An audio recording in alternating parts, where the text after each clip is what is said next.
No, I wasn't talking to you. I was talking to the audience. But I was like, in general, that'd be a pretty quick show. The entire audience. I'm not talking to you today. I've decided. That's all there is to it. You've angered me. You know what you've done. I was very, very impressed with Brittany this morning because, Rudy, do you know where Barbie's from? That's a good question. I don't know where Barbie's from. She nailed it. Malibu is probably. That's what She Malibu has- Barbie, She right? has a place in Malibu. Oh. But she's not from It's a there. beach house. Yeah. Who doesn't have a place in Malibu? Well, of course. That's the last place I would buy a beach house is in Malibu. Is Malibu? Imagine putting up with those pains in the ass every day. I was offered a job at KLOS once, and it's like, I don't think so. No, not your jam. I like living in New York, Chicago. I don't think I would have cared much for living in L.A. I think you have to have so much money in LA that you're just above all that nonsense because it would be really hard to have to deal with. Every time I talk to people from like LA or my brother lived there for a little while, it felt like everyone was trying to figure out what you do quickly. Like, are you worth talking to? Oh, yeah. Oh, absolutely. Yeah. It's whoever can get you up the pole the fastest. Absolutely. Yeah. I have a friend, and I won't identify him, but he's a nice Italian boy from New York. Broke pretty big a few years ago doing some stand-up. And I don't want to throw him under the bus, but he moved to L.A. because he started doing some television and all that stuff. Not only appearances, but he hosted his own show for a while. Yeah. And I said, so how's it going for you out there? He goes, oh, Tom, you wouldn't believe it. It's just, some days it's just drudgery. I said, why? What's the matter? He goes, God, everybody recognizes me. I'm like, oh, okay. Oh, my God. Isn't that why you go on TV? So Everybody I thought it was hilarious. Oh, everybody. It's just drudgery because everybody knows who I am. I'm a really big deal. I can't even go to my local supermarket. So Barbie is from... I want to say the town is Milltown, but I know it's a made-up town in Wisconsin. Yep. She's from a made-up town in Wisconsin. I don't know if it's Milltown or not either. Okay, I got to look up now. It's going to drive me nuts. But I don't know why she's from Wisconsin. I assume that's where the inventor of Barbie's from. Man, even made-up towns in Wisconsin's are shithole, huh? See? Willow. What do you think of that? Willow, yeah. Oh, it's okay. Willow. Yeah.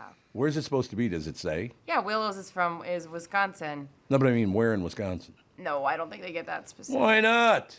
I think they keep it vague for a reason, for lawsuits. Yeah, they're not like 23 kilometers outside of Wausau. No, I just mean, is it Ashkenazi or... Where is Ashkenazi? It's not in Wisconsin, is it? Or is it? Michigan, I think, isn't it? Nah, Michigan. Yeah, You're absolutely right. Yeah.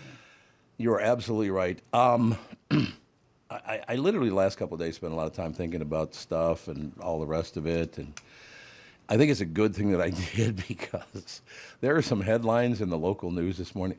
This place is turning into the biggest nut house on earth. When this place, you mean Minnesota? Minnesota. Okay, uh-oh. I love Minnesota. I'm glad I was born here. Yeah. My family's from here. But we have made this just a nut house. So now we got representatives battling over the fact. And I am sorry to laugh about this, but it's so ridiculous. I would get so pissed off if I didn't laugh at it that I have to laugh at it. Representative Phillips pushes back after progressive leader. Now, she's a progressive leader, this Omar, Representative Omar. Mm-hmm. She's progressive. Now, don't forget that part. Okay. Because apparently only a progressive would call Israel a racist state. Whoa. Like, what? What is that now?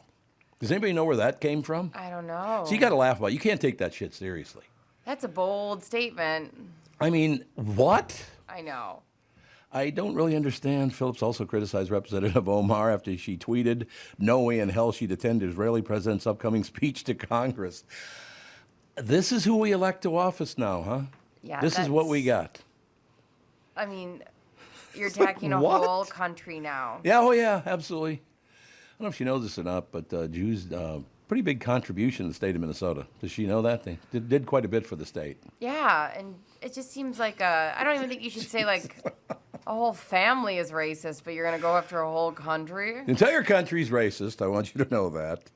But I just saw it this morning, and I'm really happy because I spent a lot of time with my family last night. We went out to dinner. I want to talk about that, too, because I went to Layla, and I ran into a man I've known for 48 years. Oh, wild. I first met him when he started managing what was at the time called Chez Colette. Okay. Out there, what used to be the Sofitel, you know, the Sheridan out there. Yeah. He's back. He left for like 4 years, and my buddy Sammy came back.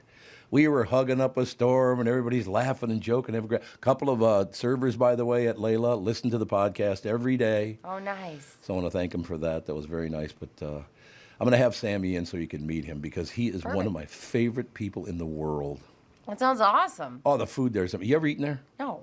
It's phenomenal. Oh, really? Like, what's the vibe? Like, what is the theme?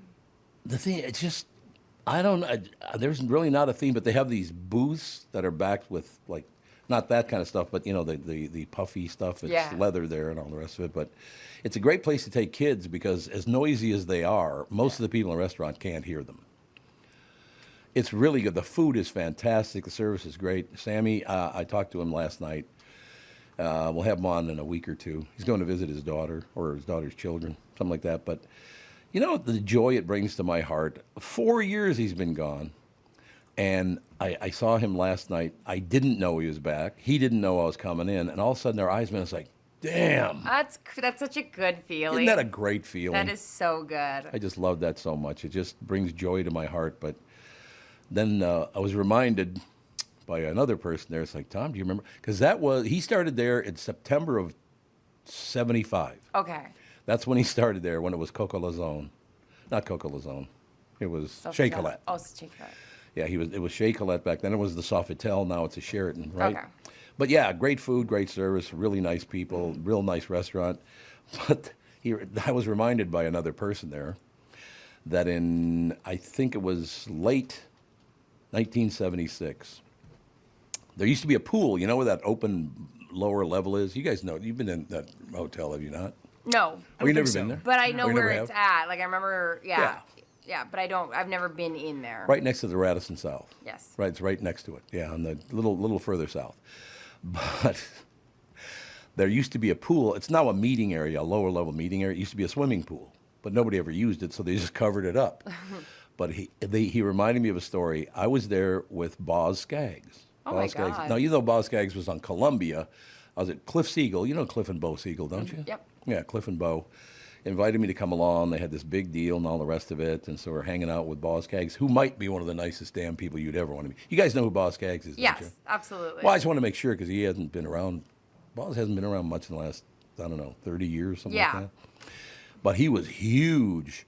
Low Down was the big song that broke him back then. But so I showed up for this party. I wasn't at Capitol at the time. I was working at, I believe, KSTP. Okay. Right where I'm back at now. And on air at that point, right? Yeah, I was doing 10 to 2. Okay. So Pretty sure. Boz Scaggs, he had met up with you because you were through the radio. No, I was invited because it was a record company deal, and I knew I was about to leave radio. And Okay. No, actually, I must have been at WDGY. Oh, okay. That's where I must have been then. But so they invited me for a very specific reason. So we go down there, and I don't know, Boz never told me this personally, but somebody decided he didn't have enough security. So they wanted me to kind of be backup security. Not the security guy, but the backup security deal. Okay. Which I thought what I did was the backup deal to do, you know. Uh-oh, what happened? There's a guy that would not leave Boz alone. He just wouldn't stop bothering him. So he kept being asked to leave, and, you know, I'm not leaving. And he was not invited. I don't know how the hell he even got there. Yeah. Right? So all of a sudden I said, hey, Boz, you want me to do this? And he looks over and he goes, Tom, don't do that. What? I went over and picked the guy up over my head, and I was going to throw him in the pool. Oh, my God. Well, you have to remember, I was like 24 years old, That's right? the move for a backup security who's 24. That's 24 years old right there. Right But there. Boz goes, no. I've got the solution, buddy. We'll just drown him. Yeah. But it was so much fun. That was the time that I showed up at Sofitel at the time. Yeah. And Cliff Siegel had called me on the way over. Now Lauren Siegel. You know the Siegel brothers. Yes. So Cliff Siegel at the time calls me. He goes, Tommy, you going to come over? I said, yeah, I'll come over. He said, after the whole setup and the signing and all that stuff, do you want a couple of beers or something? I said, yeah, that sounds great. He said, I'll have some sent up to the suite. I said, okay, good. So I go up to the suite, and I say hello to everybody, and I said, I'm going to go grab a beer. And he said, I put it in a tub. I walk in there, the entire tub is full of Heineken. And I mean a tub almost as big as this table was full of Heineken. Was there ice too? Oh, yeah. Okay, because I did have a worry that it was just like sitting Heineken. You guys, well, you might be old enough to have experienced some of that. Doesn't happen much anymore, but I don't know if you're old enough to remember those days. The bathtub filled with ice with the booze? Well, and, throwing people in the pool and hanging, just a great time. I didn't throw him in the pool, by the way. I just put him back down. Yeah. Yeah. No, that's it. I definitely been to many parties where it's probably less classy, but where the pool or the tub has been full of alcohol. Oh, drinks. yeah. Oh, really? Okay. Yeah. Yeah, we had them too, except ours had a naked guy in there as well. I was like, we could probably get rid of that, dude. Cover all your bases. I'm like, you guys want me to get Tom over here, throw this guy in the pool? I love it. Get him out of here. It's a great call. Grabbing a naked man, especially like a cold naked man. Well, don't knock it till you try it, okay? I'm just saying. I will not knock it till I try it. Justin, get in the tub when I get home. When was the last time you saw Boss Skaggs play? God, I saw him, I believe, at the Met Center, so that had to be, 30 years ago? Wow, no kidding, huh? Well, that'd be about 30 years ago, wouldn't it? Yeah, so he must have been just under the age of 50 at the time, because I think he's like 80. he's got to be 80 by now, yeah. Yeah, 78, 79, 80, somewhere in there. Yeah. He might even be 80 years old, but God, what a talent. What a nice man, too. Another guy, just a great guy. That's great to hear that he's so nice. Most of them were, I got to be honest with you, traveling with all those big bands. I mean, Duran, you couldn't meet nicer people. That's awesome. Well, I mean, there were 5 completely different people, I'll tell you that. Did you love working at Capitol? I loved it. Why did you leave? Because I knew the record business was just about over. Oh. Just like other things I left recently, that it's just about over. So, no, look, you got to keep your eye on it. Like, I got rid of my telegraph immediately when I heard about the telephone, You held on to it. It's probably somewhere in your house still. Just sending out Morse code. Yeah, well, people had a lot of comments to me about your farting Morse code story yesterday. It wasn't my story. Yeah, it was. I thought it was Rudy's story. No, you came in from the bathroom saying that somebody was farting in the bathroom. That's right. Sounded like they were... People were very concerned at the message that you were receiving. This guy was like... Was it SOS? Yeah, Should we but be... could have been. Should we have gone back? Save my ass. We Is that what it was? We could have like a bot. We could have a soul on our hands because we didn't respond. There you have it. But yeah, you know what? I got to mention one thing to you, and it wasn't there. It was that different stuff and all the rest of it. But me just picking the guy, I was never going to throw him in the pool unless boss told me to. Then I would have. Yeah, of course. Because it wasn't going to hurt him. He was just gotten wet. Not that big a deal. Fine. It's but long we didn't enough. do it. Honestly, getting thrown in a pool, it's not that bad. It's all true. But then, month or so later, I won't even say who it was, but a similar thing happened. Not at the Sofitel. It was somewhere else.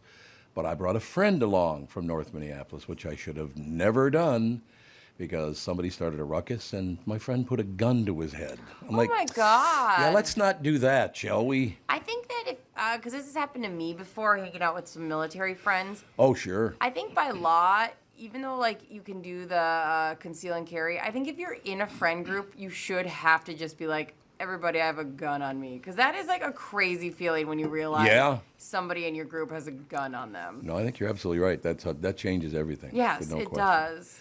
But I mean, I said, Dad, let's not do that. What do you say? This would be a great question for Officer Dave, or maybe you guys know. If you're at all have one drink of alcohol, can you still conceal and carry? I don't think so.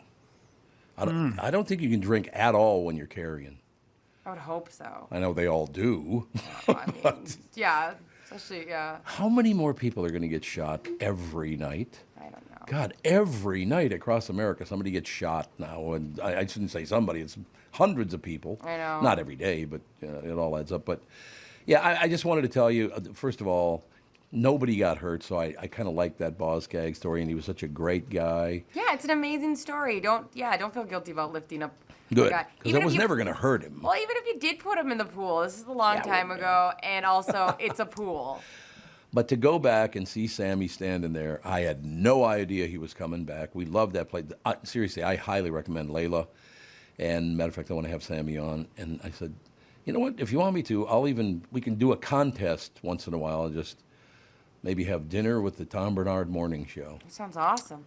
So it is illegal to carry under the influence or over .04 in a bar. Oh, okay. So you can, but I mean, .04 is so little amount. Like I could have .04 right now. Yeah, absolutely. Yeah, you could have some mouthwash, and that would be .04.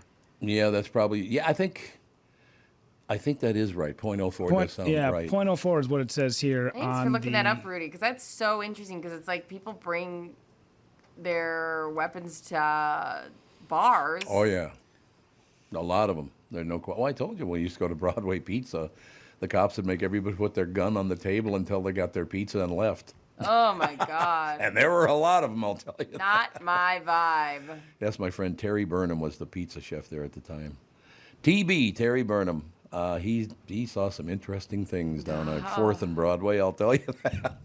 I just don't. 99% of my life, probably more than that, I could even round up more, is I don't need people having guns on them. Oh, I understand. Well, you were in the military. You understand that. Yeah, and I'm not afraid of, we slept with rifles. Like, it's not that, What was his first name? Thank you very much. Mind your business. She walked right into that, didn't she? You just strolled into that. Thank you. I just have no interest in having a gun on me at all times. I'm also forgetful. Like, I've just messaged somebody being like, hey, I left this at your house the other. Like, I leave things everywhere. I don't need a gun. Treat your pistol like sunglasses? Yeah. Yeah, like, there you go. These that I'm sure I'll forget. Like, absolutely. Do you think if you did, you or I or Rudy carried a gun, that one of us would shoot ourselves when we realized we were still doing morning radio? Absolutely. You'd probably take yourself out. That's the biggest reason not to conceal and carry. To look at your life and go, Probably. What am I doing? So yeah, we got to move on here, do a little weather. But I wanted you to know that you have to be proud to be a Minnesotan, because a Minnesotan, Representative Omar. Where's she from? Is she from Somalia? I don't even know where she's from. I don't know. I don't know about originally. Maybe, I'm not sure. But I do know that her offices are downtown because I pass them three times a month on my way to go do shows. She has an accent, doesn't she? A little bit, yeah. I thought so. I thought she did, She's diminutive. I'll tell you this: I'm not a big fan. I think her policies are garbage. But she smells exquisite. I'll tell you. Well, that's good. I have stood in the same room with her, and she is a lovely person to be around. It's just when she has to get on the floor of a Senate or a House or talk to people or open her mouth or, talk to the press. Fan. Yeah, not a fan. Everything else is awful, but I think she's a very lovely person. Somalia. Yeah, very lovely person. Yeah, she's lovely, all right. I hate everything about her, but I think she's a lovely person. She's from Somalia. She is from Somalia. I thought she was. How dare you come to our country, gain office, and how dare you call Israel a racist state representing the state of Minnesota? How do you even have the seeds to do something like that? I was okay with her until, I know we got to move on, but I was okay with her until her daughter during the riots had tweeted out lists of things to bring down to cause destruction. And I was like, if you don't openly discipline your daughter in this moment, it'd be one thing if she was like, hey guys, we're kind of having a little bit of turmoil. It'd be nice if somebody brought down some bottled water. But she was talking about places to go and things to destroy and how to do it. And that is the part where I was like, if you are backing your kid doing that, I'm out. There you have it. And by the way, let me mention as we move on, because we do have to get going here, but that story I'm looking at is the lead story in the Star Tribune. This is not some weird-ass National Wire or something. Yeah. It's Star Tribune putting in the fact that she called Israel a racist, and put her in quotes, by the way. So why would you want, I'm not even going to look into why she thinks that, because it's a ridiculous position, but I just don't understand. I gotta be honest with you, if I moved to England and got elected to a local office, I probably wouldn't criticize their next-door neighbors. Yeah. You know what I mean? Also, have you seen Parliament? They throw fists on a Tuesday. They do. Yeah, that's right. They get punched in the face for that. Yeah. So, everybody just calm down. I know a Jew or two, and I'm here to tell you they ain't going to be happy about that. No. Okay? The old North Side boys lived west of Penn Avenue. That's all I'm saying. That's all we're saying. Okay, here you go. Forecast first alert issued for this afternoon and early evening for the potential of a few severe thunderstorms. Large hail and strong winds will be the main threat. Early thunderstorms today, then partial sun, warm and muggy with scattered thunderstorms possible after 4 to 9 they're talking about. A severe storm is possible, not this morning, but this afternoon. A high of 88 tonight, early evening thunderstorms ending, clearing and less humid. A low of 63. Then tomorrow, partly to mostly sunny and comfortable. A beautiful day tomorrow and Friday and Saturday and Sunday. And it's pretty much the same. It's partly to mostly sunny. And Thursday, 81, Friday, 85, Saturday, 86, and Sunday, 88. Beautiful weather coming up after tonight. So that's great to hear. Cloudy and 65 right now. Drizzle in some areas, but cloudy and 65. We do have to take a break here, but I just, I want you to know how happy it is. I ran into a friend I have known for 48 years. I thought he had retired forever, but he's back, and I cannot. You need to go down to Layla and have dinner and say hello to my buddy Sammy. And there's nothing, I don't own the restaurant or anything. Don't get that idea. Yeah. No, he's just such a dear friend. And the people, like I said, a couple of people there listen to the podcast. So tip of the cap and thanks for your support. Right. There you go. What a lovely moment. It was just, made my heart glad. That's awesome. And then he came over, hey, Catherine, how have you been? You know, I hadn't seen her in a long time. Alex was there with the kids. And that's the see. Instead of calling somebody else names, I would rather enjoy my life, going out to dinner with friends and seeing with my family, and seeing old friends, and that's the joy I feel in my heart. It was wonderful. That's right? Awesome. So enjoy yourself. Get your head out of your ass and enjoy yourself. Is that a good way to put it? Get your head out of your ass. I think that's probably a good move for anybody. Okay. We'll take a break. Be right back, ladies and gentlemen, on MyPillow's 20-year anniversary with over 80 million MyPillows sold. I said 80 million. Mike Lindell and the MyPillow employees want to thank each and every one of you by giving you the lowest price in history on their MyPillows. Queen-size MyPillows regularly $69.98, now only $19.98, and just $10 more for king-size. MyPillow's patented fill adjusts to your exact individual needs to help you get the best sleep ever. Go to MyPillow.com, click on the radio podcast square to get Mike's amazing offer on the queen-size MyPillow for only $19.98. Enter promo code TOM. In addition to this special anniversary offer on MyPillows, you'll also receive deep discounts on all MyPillow products such as bed sheets, mattress toppers, pet beds, mattresses, My Slippers, and so much more. Take advantage of the biggest sale in MyPillow history. Go to MyPillow.com, use promo code TOM. And by the way, thank you, because pretty much all of our advertisers tell me that you do say that you heard about it on this show, so thank you for that. Nice. It's very, very nice of you to do that. Take advantage of the biggest sale in MyPillow history. Go to MyPillow.com, use promo code TOM to take advantage of Mike's special offer on his MyPillow. That's MyPillow.com, promo code TOM. Hi, I'm Mike Bryant, and I'm driving my car safely and legally communicating on my phone. Minnesota law allows a driver to use their cell phone to make calls, text, listen to music or podcasts, and get directions by voice command or single-touch activation without holding your phone. Violations are very expensive. The National Safety Council reports that cell phone use while driving leads to 1.6 million crashes per year, and nearly 400,000 injuries are caused by texting and driving. Not surprising, since 4 seconds with your eyes off the road is like driving the length of a football field blindfolded. And research shows that just 2 seconds increases the risk of an accident up to 24 times. Texting may only take a second, but it can end your life or ruin it forever. Please drive safely and stay alive. Find Bradshaw and Bryant, personal injury attorneys at minnesotapersonalinjury.com. Bradshaw and Bryant. There's plenty of thoughts that come into your head when you think the name Killebrew. Of course, there's the Minnesota baseball legend, Harmon, who was responsible for many a favorite memory at the old Met Stadium in Bloomington, and many a baseball that ended up in the stands and in the gloves of adoring fans from his home runs. There's Killebrew Drive, the legendary road that connects Highway 77 to the Mall of America, and a day of shopping you'll never forget. My current thoughts for the name Killebrew is fun floats in our kitchen with my kids and grandkids, a cool, refreshing break in between innings at Target or CHS Field. Or maybe a perfect sunset paired with a sweet, frothy beverage after fishing or on your favorite walleye lake. Killebrew root beer and cream soda. Grab a six-pack at a grocery or convenience store near you. I'm Tom Barnard. This spring and summer, enjoy the one Killebrew root beer and cream soda. Gluten and caffeine-free with a generous portion of delicious thrown in. Killebrew, where memories are created and legends are made. It's time to beat the heat. This is Tom from my friends at Miller Marine and Power Lodge, giving you the keys to a cool lake breeze with clearance pricing on 2023 luxury pontoons, fishing boats, and more. Our dog days of summer won't last, and neither will their inventory. So do both of us a favor and go from floor to shore today with iconic Bennington pontoons and tri-tune packages at doorbuster pricing at Miller Marine in St. Cloud and all Power Lodge locations. Get your first cruise in by sunset. But don't wait on this limited time special. Power Lodge offers competitive financing with no money down. By the way, if you need delivery to your dock, their team of experts has you covered. Discover what thousands of our Minnesota neighbors have and explore our lakes and rivers in your own boat at Elite Savings. I said Elite Savings, darn it.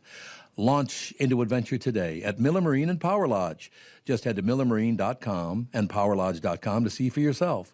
Financing is available on approved credit. Freight and prep are not included in packaging. You horn tootin', ladies and gentlemen. I just did that again. I clicked something off to move on from it, and it dumped me off the stream. You were never on it. Yes, I was. Wasn't I? Oh, I was never. No. Well, it says I'm backstage. I think you're in the wrong one. Maybe you're in the wrong one because I don't see you on there. Well, why?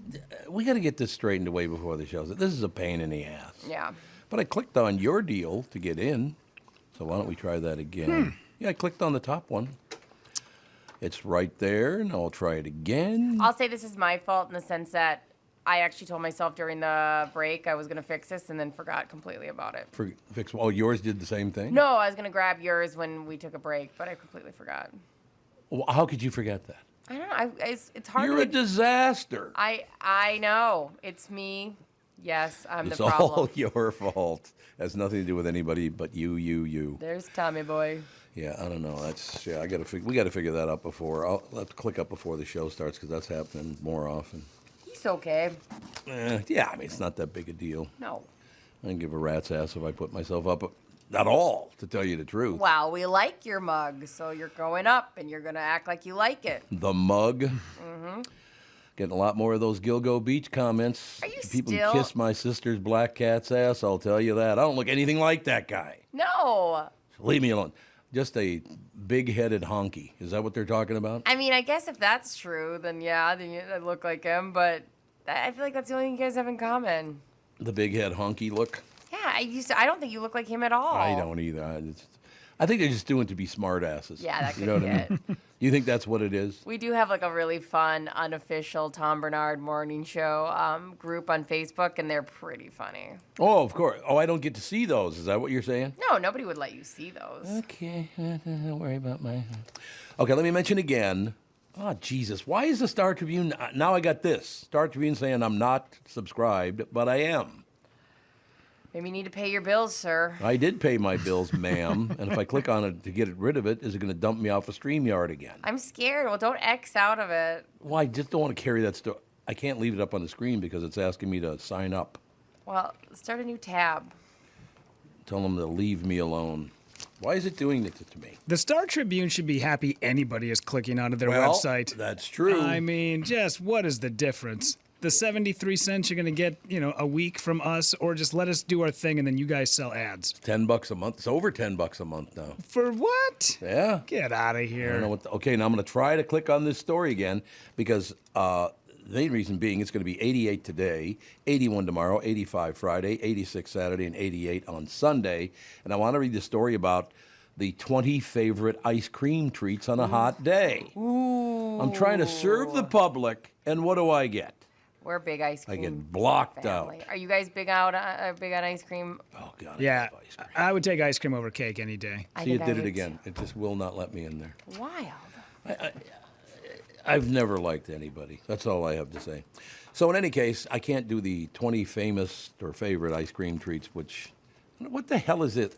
This is not right. This is not right. Somebody been using my laptop to look It's- at like porn overnight It's or my something? Star Tribune, and I want it now. You think the cleaners are all... Yeah, see, look at that. That's it. So she's relogging in, ladies and gentlemen, which I really appreciate. Now, that's got to hold it, don't you think? The story is right up there, 20. You see there, Tony? Got it. By the way, I should mention this, and I won't say who told me this yesterday, but I asked a friend of mine how he first met his wife. Yeah. And you know what he told me? You got to use this, Rudy, next time you meet someone you're attracted to. Okay.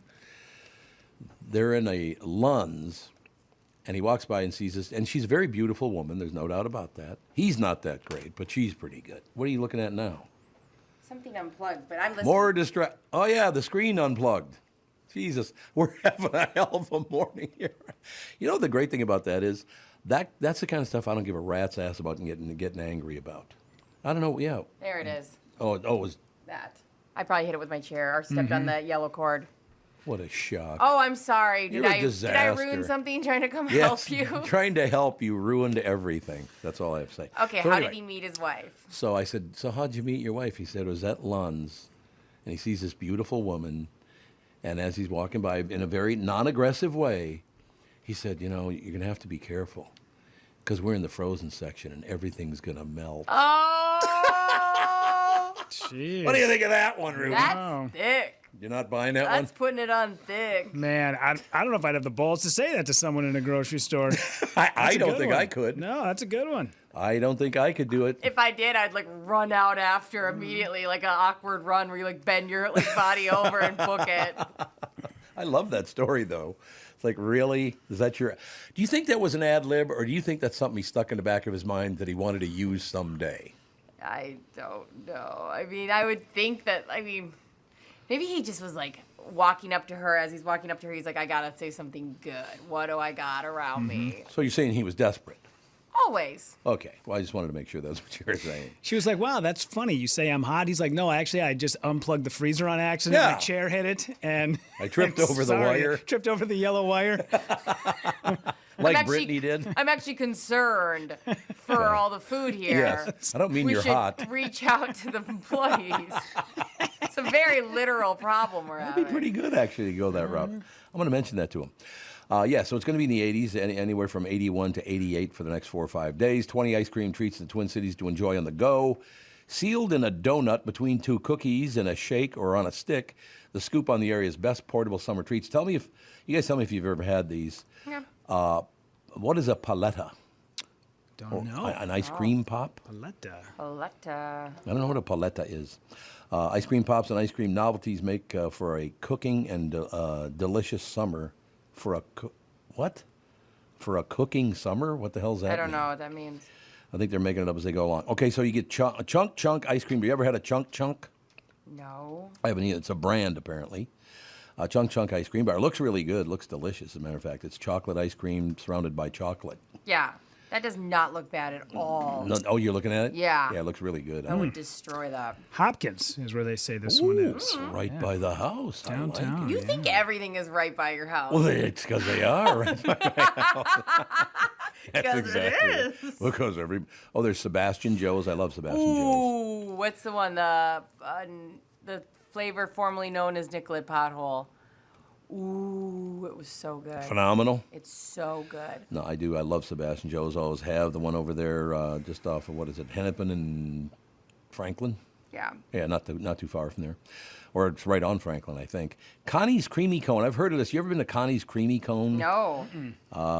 This beloved seasonal ice cream stand also offers a chill bar for stick food fans out there. I don't know if I want to call it stick food. Stick food. No, it's not as appealing as like a popsicle. Oh, my God. This looks absolutely delicious, so I'm going to quit my job and go over there right now. Are you looking at the donut thing? A brioche donut. With ice cream in it. With ice cream in it. With brown butter ice cream. That's at Bogart's. It looks yep. so good. I'm not even like a donut person. Yeah. I would destroy this. That's a bit beyond a donut, I got to be honest with you. Brioche donut. A brioche donut filled with brown butter ice cream at Bogart's. Hell yeah. That's magnificent. Milk jam creamery. You got cardigan donuts. I love cardigan donuts because they do the like different kinds and elaborate. They do good stuff. See, yeah, that's the big deal about like July, August, early September. Eating ice cream, taking a walk around a lake or something on an 80-degree day in Minnesota. What a dream come true. Beautiful. It is a bit much. They're saying that you pick a Cardigan Donuts has ice cream on the menu, and you can take any donut and make it into an ice cream sandwich. Oh. I don't know if any donut is meant to be an ice cream sandwich. Not like this one is. Yeah, like You're that right. other one made sense. Yeah. But like if you just grab 2 donuts and make it ice cream, that's insane, people. Like, look in the mirror while you eat that, because that is an insane combination. You know what's kind of sad is I love donuts, but I never eat them. Why? Why don't I eat a donut once in a while? Most donuts I can do a hard pass, but there's some classics. Oh, yeah. And like when they, I I think it's because donuts always make me feel like I want to take a nap so bad. Yeah, I could see that. That's hard in the morning. But do you go air-filled or cake? I would do probably cake. Cake, so it's a little bit more dense. Yeah, Yeah. the raised donuts, the air, like a Krispy Kreme is like a air-filled. So like maybe that's the problem. I'm going cake, and that's why I'm so full. Well, I think you go the opposite. I think it's the air. Like it's too big, it expands in your stomach. So that's why you go cake. It's a little bit denser. Okay, because I feel like I like cake better. But yeah, I don't know. I just know that if like Krispy Kreme. No, what's his name came in? Frank Vassalera came in, and he brought donuts, and I was like, I'm gonna try. Why does he only bring donuts when I'm not here? I would like to know that. Anybody's dogs. Yeah, exactly. He brought all the fun. Anyway, sorry to interrupt. No, you're fine. Anyways, I was like, I'm gonna give this a go, and then I was like, I ate it before I left, and I literally driving home was like, I could pull over and take a nap right now. There you go. Oh, I understand. I found out what a paleta is. It's is it Michoacan? Is that how you say that? No. Michoacan paletas. It's kind of like a. It's on a stick. You know the Yasso bars. Or you know what's a good one too is oh my gosh, it just popped out of my head when you said Yasso. But yes, Yasso bars because it mixes cream and fruit. Yeah. So this is like that style. It looks like this one's mango, so it's solid mango. Yeah. But it's on a stick. Looks really good actually. They're so good. And that is over. Where, does it say? Oh yeah, it says right here. It's it's in Crystal. Oh, it's right there, Bass Lake Road in Crystal. I know where that is. Absolutely. You live right by it. Yeah, it's right by my house. I forgot. And then they also have the Perepecha, popular paleteria in Minnesota. This is La Michoacana. They just opened an outpost in Rochester, so we'll pass on that one because I ain't driving to Rochester to have a popsicle. Johnny Pop, that was the name I was Johnny trying to Pop, think there of. you go. Very good. And then it goes on and on. Michoacana shows up about 8,000 times. You got Johnny Pops. You got Frio, which is an ice lolly shop. Is a lolly like a lollipop? Is that what a lolly is? Yeah, I think there's something more specific to ice lolly shop, but yeah, I'm sure it's something ice-based. Oh, see, now look at did you see the, I don't know if it's Street Pops or Saint Pops, because it's just ST period. So it could be Street or Saint, either one. Which one? It's St. Pop's. It's at the bottom. It shows a picture of an ice cream sandwich made with 2 cookies. Yeah, that's crazy. Is it in St. Paul? That's why they call it St. Pop's? That'd be cute. Mill City Farmer. That would be Minneapolis, though, right? Oh, sure. Minneapolis, yeah. Mill City Farmers Market? Yeah. Is that what it said? Yeah, so that would be Minneapolis. Exactly, yeah. Minneapolis. It doesn't give an address for it, though. It's interesting. It's not too far from from Target Field. Oh, yeah, okay. Yeah. Okay, I know what you're Got a talking big canopy down there. Got some Nellie's ice cream. You got Lala homemade ice cream. You got treats, serving shakes. You got hot hands, pie, and biscuit. There's so many on here you can't even talk about them all. But it is that time of year. Have a nice ice cream treat on a hot day. What's your go-to shake? Tom first. I'm lame. I love chocolate shakes. I thought you were gonna say vanilla, which always blows my mind. That would be lame. That is like you like melted ice cream, which I like. Yeah. I would never like push a vanilla shake out of bed. Just eat cheese pizza while you're at But it. like I would never ever order. So yours is chocolate. Rudy, what's your go-to shake? My favorite is the Shamrock Shake from McDonald's. That's my favorite. It only comes out for a couple of weeks every year. I only have one because I have restraint, but it's my favorite because I think it's because it is the specialty of it. Yeah. I can't get it all the time. That's why I do enjoy that one. But if I had to sit down, if somebody would like put a gun to my head and said, choose one, right now, I would go strawberry. Strawberry's So you my got chocolate, favorite. 2 strawberries and a chocolate. I mean, okay, with one exception, they make this date shake over on Date shake? Yeah, it's the milkshake or milk shop or milkshake place, whatever. It's on 50th over in Minneapolis, near George and the Dragon. But they make a date shake, but otherwise, always strawberry. Yeah. And people like that's not a common one. No, well, like I was a Neapolitan kid growing up because I love Neapolitan. because they had the strawberry. Yeah, they had the Kemp's bucket of ice cream that every birthday party was the staple that my family would buy, and I would always ask, "Can you just give me a side of the strawberry? I don't want any of that garbage, vanilla. Get it out of here." Oh, vanilla and chocolate garbage. I forgot. No, I said vanilla. That's why I like chocolate. Oh, yeah, so you do like chocolate. I do. I mean, okay. So every Thursday we have ice cream truck Penny. She comes to the cul-de-sac And I always get a Neapolitan ice cream sandwich. Love it. I break it in half and I give my husband the chocolate part, and I take You don't like chocolate? I don't need it. Like I like the strawberry so much. Like I don't hate who hates chocolate? You're no racist. one. Hey, I'm in Minnesota. You just throw that around all. It's in finally Minnesota, you come throw it out. at everything. Now I'm comfortable to be myself. Yes, there you go. Exactly right. But yeah, then I eat the vanilla, like half the vanilla and then all the strawberry. But that's my go-to. I loved all the Neapolitan ice cream. Strawberry, vanilla, chocolate. It was wonderful. Is your Loved thing. it. Are you an ice cream sandwich person? I love ice cream sandwiches. Me too. It's worth getting a little bit gross, like sticky.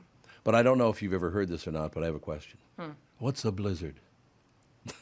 Remember when Trump asked what a blizzard was? Yeah, I was like, who said that? And we're all like, It was Trump, yeah. oh, a good What's blizzard. a blizzard? Oh, a good blizzard. I've never had one. What? I don't even know what they are. I know that you told me the other day they're kind of like a milkshake, but not really. I forgot I bought you ramen noodles. I have to bring them in. Oh, did you? Yeah, I dropped a good... The good ones? 60 cents on you. Oh, you bought me the cheap shit. Yeah, because you said you never had it. And No, I felt like don't worry about my feelings. Yeah, I literally bought Nope. it for you because you said you'd never had it. Nope, you're out of the mix. I'm never talking to you again. I That's all I'm thought saying. my 60 cents was... And I bought the one in the the styrofoam container instead of just the Oh, loose not the noodle. plastic. No, I got you I upgrade. They're normally like 20 cents, and I was like, I'm going to get the 60 cents one for Tom. Okay, did you see a story? Because I was watching our buddy Chris Egert this morning, because I always watch Channel 5 Eyewitness News before the show. Yeah. And they had a story on the original, I believe, 2007 iPhone. Okay. It was still in the box, still plastic wrapped. Somebody bought one apparently yesterday. It's never been taken out of the box, never even taken out of the plastic wrap. How much did he pay for a 2007 iPhone? I don't know, $300? $190,000. Yeah, I was gonna say Why? 170, but yeah. Oh, you went where you're going with Why? 170? Yeah. So how do you know about that? And for some reason, people are just enamored by it, that if you can still find one, because it really is, like, for some reason, I don't know why this would ever happen, but a friend of mine had the original Millennium Falcon from like 1978 in the box, pristine. It was in a Rubbermaid tote up in his garage, and his mom went through and threw it out, and then he had seen that one of those sold at auction for like $37,000, and he was like, "Hey, Mom, where's all that stuff that was in the garage?" She's like, "I gave it away like 6 months ago. Just stopped it off at Goodwill. You weren't using it." He's like, "You just threw $35,000 right down the drain." I understand her. Yeah. Old toys. Sure. You gotta go. They gotta go. God, what a waste of money. 35 G's out the window. Peace. Yeah. What are you going to do? What can one say? Is Dougie ready to go? He is. Yeah. Magnificent. Ladies and gentlemen, welcome on the line. Welcome on the line, Doug Sprinthal live, and the new GM from Flagship Ford in Baldwin, Wisconsin, home of my new EV Ford Mustang, online, flagshipford.com. I think you might be selling another Mustang sometime this week, because I went to Layla last night, and by the way, Dougie and I go there together all the time. Right? Yeah. Keep going. Okay, I'll keep going, but I got to tell you something first. Sammy is back. Remember Sammy retired 4 years ago? The manager? He's back. I saw him last night. Wonderful. Oh, good. I love He's a that. great guy. Oh, he's and a great cool guy. restaurant. Oh, I love that restaurant. People need to go there more often. But Yes, on 494 and Highway 100. Yep. Please go there so Tom and I can continue to eat for free. I'm just kidding. no, we do not eat for free. That's I not- know, and we tip very well. I'm Food just is- kidding. Food is wonderful.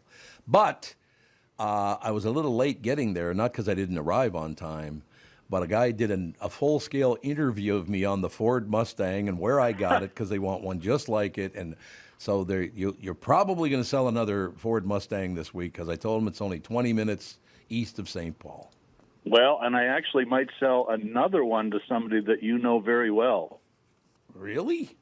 I'm going to have to start this thing over again. The Chucker called me. The Chucker did? Let me ask you a question. Do you have any of those Mutangs or what? Wu-Tang Clan? What are they? Get the money up front. Oh, my God. Who are you, It's good. Omar Good today? advice, Brittany. No, I just know Lastman. Anti-Israelite there. I heard it. I hadn't talked to him for a while. He's doing really well. I think he's awesome. enjoying life up in the cloud and looking to get something a little bit different. So we had a nice chat. Well, I'm trying to get a deal set up where we can use the chucker, but I don't. It's a lot more work than I thought it would be. He wants to do it, and I want to do it, but there are other people involved. So hopefully we'll get there. What's the holdup? Do you want me to make some calls? Yes, because you're really good at that. Okay. All right, tell me who to call, and I'll get right on it. All right, because I just it would be nice to hear the chucker back on the air from time to time. Which one did we play last week again? I forgot. The Fred Savage one. Oh, Fred Savage. That's exactly right.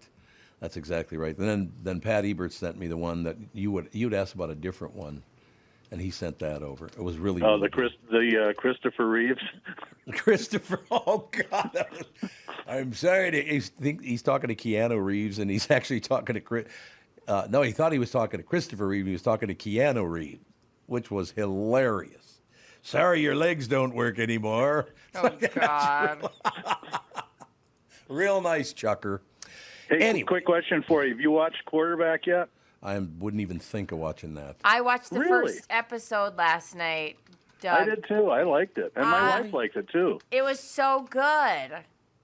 Isn't it just NFL ass kissing? No, it's not. Okay. It's just like that. Remember that Full Swing or Top Spin where they just kind of really get hyper focused on athletes and they'll show kind of what they're doing and what they're focusing on. They'll show their home life. It's like that. It's Mahomes, Kirk Cousins, and then I forget the third name, Doug. Yeah, Marcus Mariota. The first 5 minutes will make you run for the Advil and the Scotch. Because the first 5 minutes of the show is these guys just getting creamed in full Technicolor up close while they're mic'd. And you can hear the hit, and you can hear them swear and then wince in pain. It's like, ooh. Yeah, maybe $25 million is a little light for that kind of abuse. It's pretty good. No, I don't know. I just have never had any interest in that kind of thing. I don't know why I don't like that. But everybody tells me it's a really good show. Well, give it. You'll know in 10 minutes whether you're going to dig it or not. Yeah. In the opening 5 minutes, as a football fan, you'll go, "This is brutally cool." Okay, well, maybe I'll give it a whirl because I'm tracking down some new stuff, so that's good. Yeah. I mean, with the writers on strike, I'm going to have to watch something. That's right. You know, I've been waiting for this. You've been talking for the last week about you want to watch shows that feature strong-willed women. Mm-hmm. Well, yeah, Kristyn Burtt's been talking to me about that. I have the perfect reruns for you. Okay. Maude. I knew you were going to say Maude. I Did knew you really? it. Yeah. Well, she was a big, tough. Remember, tough, broad Maude. Isn't that what Archie Bunker called her? I think he did. Tough, broad Maude. And honestly, she wasn't that funny. That was the only problem with the show. But she was tough. There is that. She was not that funny. You're right about that. But yeah, we're looking at all kinds of new stuff. We've been watching a lot of Martin Clunes lately. You know Martin Clunes, right? I don't think I do. He starred as Doc Martin. Oh, okay. Yeah, I mean, just terrific British actor. Really, really good. So I'm going to start watching that to track that down. Track the couple. I never watched Fringe before. Did you guys ever see that show, J.J. Abrams' show, Fringe? Haven't seen that. It started, I think, in like 2008 or something like that. Somewhere in there, 2000. I don't know. 2000. Went from 2008 to 2015 or something like that. Really, really well. Well, J.J. Abrams always does a good job. But yeah, a lot of people come up to me and ask me to help. What should I watch? Because I mean, it's all coming to an end in another couple of weeks. Yeah. There's going to be nothing new. I have the perfect thing for you that starts tonight that I know you're going to love. Oh, I know what you're going to say. What? Justified. Yep, that's right. Oh, I cannot was reading wait. about it. It's like 20 years later. Yep. Unfortunately, Walt Goggins isn't on it, so Raylan, whatever his name, doesn't return. But this sounds interesting. It's in Detroit, and Timothy Oliphant's daughter plays Timothy Oliphant's daughter. So I guess she's an actress who's 20. So it's I love that original series so much. I'm looking forward to watching that tonight. But Dougie, you got to have Walton Goggins, don't you? I know. Well, I've been watching him in The Righteous Gemstones, and he's even a crazier character. Oh, yeah. Oh, he's phenomenal. Great actor. He would be fun to hang out with. But it's not. I think people are actually thanking us for mentioning TV shows because, you know, there's, $8 billion to thumb through, for Christ's sake? Yeah.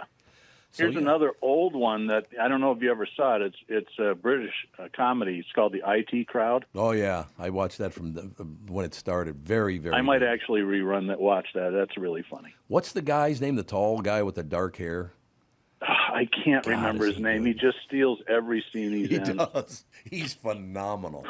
You're absolutely right. A lot of great TV you can go back and watch. Yeah, that's right. We'll be fine. No question. We just have to watch old stuff for a while. Can we talk about Fords for a little bit? Just I got to say one more thing just to warn people. Because if you're going to look, like I said, I was watching Doc Martin, which is a British show. If you're going to watch a British drama, make sure you turn the titles on because you ain't going to be able to understand one word they're saying. Like, what? You know, back in the 70s when Jimmy Cliff put out that movie, The Harder They Come, which was really my first exposure to reggae music other than Derek Israelites, that hit song from 68. Oh, sure. I had to watch it, and I didn't understand what they were singing. I can understand it now because I'm a little bit familiar with it, but it was like, what did they say? It was weird. Oh, yeah. No, you're right. Now, it is time to talk Flagship Ford in Baldwin, Wisconsin. Yeah, things are getting back to normal inventory-wise, and we're starting to see some low finance offers that we haven't seen for a long time. And I'll just run a few of them by you. The Explorer, Escape, and the Edge, which is Ford's trio of SUVs, all for qualified buyers, you can get 2.9% financing for 60 months. On Bronco Sports and F-150s, it's 3.9 for 60, and with the F-150, there's also a rebate that you get as well. So if you've been holding off because there haven't been incentives or, interest rates are higher than they were a couple of years ago, this is a good time to start looking back in the market. If you have any questions, you can always reach out to me at Doug@flagshipford.com. We are starting to sell a lot of electric Mustangs due to this person that I'm talking to, but we sell other stuff than that. That's not our entire inventory. Yeah, we should mention that. That's very true. Although I'm driving a used one back and forth to commute, and I love it. It's it's awesome. There's so much fun to drive on the highway, and it's really easy to get, if you need to get in front of people, you just sort of push down a little bit, and boom, you're there in a second. It's awesome. Brittany, when are you ready? I feel like... Well, I was not interested in a car at all until we were on that boat. And next thing I know, me and Justin are like, tell us less. Oh, well. Yeah. Doug got into, details, and we're like, God, that sounds awesome. So, well, it's, when you're personally excited about something, it's really easy to sell it. Yeah, that makes sense. Yep. I just wish I heard from Steve from Sabre, too. He's actually looking for some delivery vans. So we hung out with him and the Cheskys on Sunday on the Hudson River. And he's a great guy. Tatiana's she's a riot. Tatiana's phenomenal. Oh, she's probably the funniest person I've ever met in my life. She's great. Hilarious. Well, you should see her and Kathy Chesky together because Kathy was making her custom Bloody Marys, which are made with bourbon. It's kind of the weirdest thing in the world, but those two had a lot of fun. Yeah, I love Tatiana. And then Steve, they were over at our house about a month ago, fixed our water heater up. Best service people ever. I mean, they were just amazing. Wait a minute. Tatiana's a plumber? No, I said Steve's Sabre. I see. Okay, that makes more sense. They do a great job. Yeah. No question. I found out she was a classically trained pianist. So. Yep. Yeah, I could see that. No, I just got a call from, what's that thing again, Guinness World Records. Yeah. Because they just said that you and Chesky and Steve set a new world record for 3 losers hanging out with beautiful women. So that was good. That's true. Yeah, you should have come. We could have made it 4. Exactly right, pal. That's exactly right. I cannot wait. Man, you know what? I love the fact that we're working together again, man. Those me too. few months I sucked. enjoy it. Yep. I hated it when you weren't around. I shouldn't say that because it's far too nice to you. Well, I'm used to it. I get showered with compliments all the time. It's just one of the chores of being me. Nonstop, baby. All right, Pally, I will talk to you again tomorrow, correct? Yep, we'll be talking about Justified. Have a great day, everybody, and I'll talk to you tomorrow. Sounds good. Doug Sprinthal, ladies and gentlemen, longtime friend of the Tom Barnard Show. Doug Sprinthal, Flagship Ford in Baldwin, Wisconsin. Online, it's flagshipford.com. So we should take the rest of the break here, don't you? Should I take the rest of the break? What do you think? Let's do it. I think it's probably a good idea. We'll be right back. We've been hearing about the new technology offered at Twin Cities Premier Health for the treatment of ED. This is one of those topics that can get uncomfortable to talk about, but the truth is, if new technology can improve your life by treating the root cause of most erectile dysfunction, why wouldn't we want to talk about it? Look, I've been going there I think I'm on my 6th treatment this week. Things go very well. It takes about 10, 15 minutes, not a big deal at all. It's a non-invasive, non-surgical, highly effective science-based procedure that creates an increase in blood flow and helps create a new blood vessels by treating the root cause of most erectile dysfunction. If, like so many of my listeners, you aren't interested in continuing to take a pill to create a pharmaceutically induced erection and wipe all the spontaneity out, reach to the Twin Cities Premier Health like I did, and right now receive this special offer. A free treatment and a free consultation when you book today. This is valued at $800, 952-395-4346. That's my unique phone number, 952-395-4346 for their office, or go to TwinCitiesPremierHealth.com. Be sure to tell them Tom Barnard sent you. That's what you say, sister. Right? That's right. We were just talking about some great television. Kristyn Burtt now joining us, ladies and gentlemen. But Dougie Sprinthal called in. We're talking about some really good television. That Justified starts tonight, or started last night, I guess, didn't it? Yeah, last night. Did you watch it? I did not. I haven't seen it yet, but I love the original Justified. It's called Justified something. There's another word in the title, but I can't remember what it is. Yeah, you're right. Evolution or Justified Evolution or something. I don't know what. No, it's like primeval, but spelled weird. It's like. Oh, is that what it is? But it's like primeval or something really weird. Blah, blah, blah, blah. I know. I'm like, now I'm looking it up. That's because you're good at your job. That's why you're looking it up, Yeah, sister. primeval. It is primeval. Justified City Primeval. Justified City Primeval. Okay. Yep. Yeah, I'm going to watch it tonight. Looking forward to that because I just love that. What did it go over, like 7 seasons originally, something like that? Yeah, it had a long run. And It it's on did. Hulu, just in case anyone's wondering where to watch it. Hulu. And Hulu's owned by Disney? Is that who owns it? Primarily owned by Disney, also owned by Comcast. Okay. That will actually be up for sale. That what I heard, Comcast yeah. portions. Yep. I think about February of 2024, and it looks like right now that Disney will probably take it over fully, but they're looking to dump ABC and ESPN, so there'll be a little bit of a switcheroo probably in the next 6 months or so. Switcheroo? Did you say switcheroo? I did say switcheroo. Thank you very much. But yeah, Dougie was on. We were just talking about all these different shows and Justified. You said City Primeval. City Primeval. Okay. We're going to be watching that starting tonight, but I'm finding some other shows. There's a lot of good stuff out there. I'm kind of worried for the writers because there's a lot of good stuff I've never even come close to seeing. Yeah, there's plenty for people to watch, and this Yeah. is the opportunity to catch up. However, it's going to be a problem for the studios in about 6 weeks because that's when you're supposed to be premiering all of your fall TV shows. That's when people, remember, not everyone has a subscription. Not everyone has access to internet. I know that sounds crazy, but in 2023, my uncle doesn't have internet and he counts on linear TV. He's counting on sure. ABC and NBC, and what they're going to be delivering is reality and game shows because there's not going to be any type of original content. They will be pulling some of the stuff for the streamers. So if you don't have like Paramount Plus is bringing over Yellowstone, so that'll be on CBS this year. That's your opportunity to see it if you don't have a Paramount Plus subscription. But Right. it's really going to be tough times. And the other issue is that advertisers don't want tired old TV shows to advertise to. Sure. So it is going to have a ripple effect. How much is this going to cost the United States of America in taxation? I mean, if nobody's working, you can't tax them. That's going to cost them a lot of damn money, I would assume. It's costing a fortune. Yeah, It's I costing an thought so. absolute fortune. And we're only talking about Hollywood. We've talked several times about the support industries in Los Angeles, Atlanta, New York City, Vancouver, all of those places where people shoot. Now, all of a sudden, these big catering orders aren't happening. The dry cleaners aren't getting the costumes. Like certain things that you just don't think about, it really affects everyone. Florists for all of the award shows. Oh, yeah.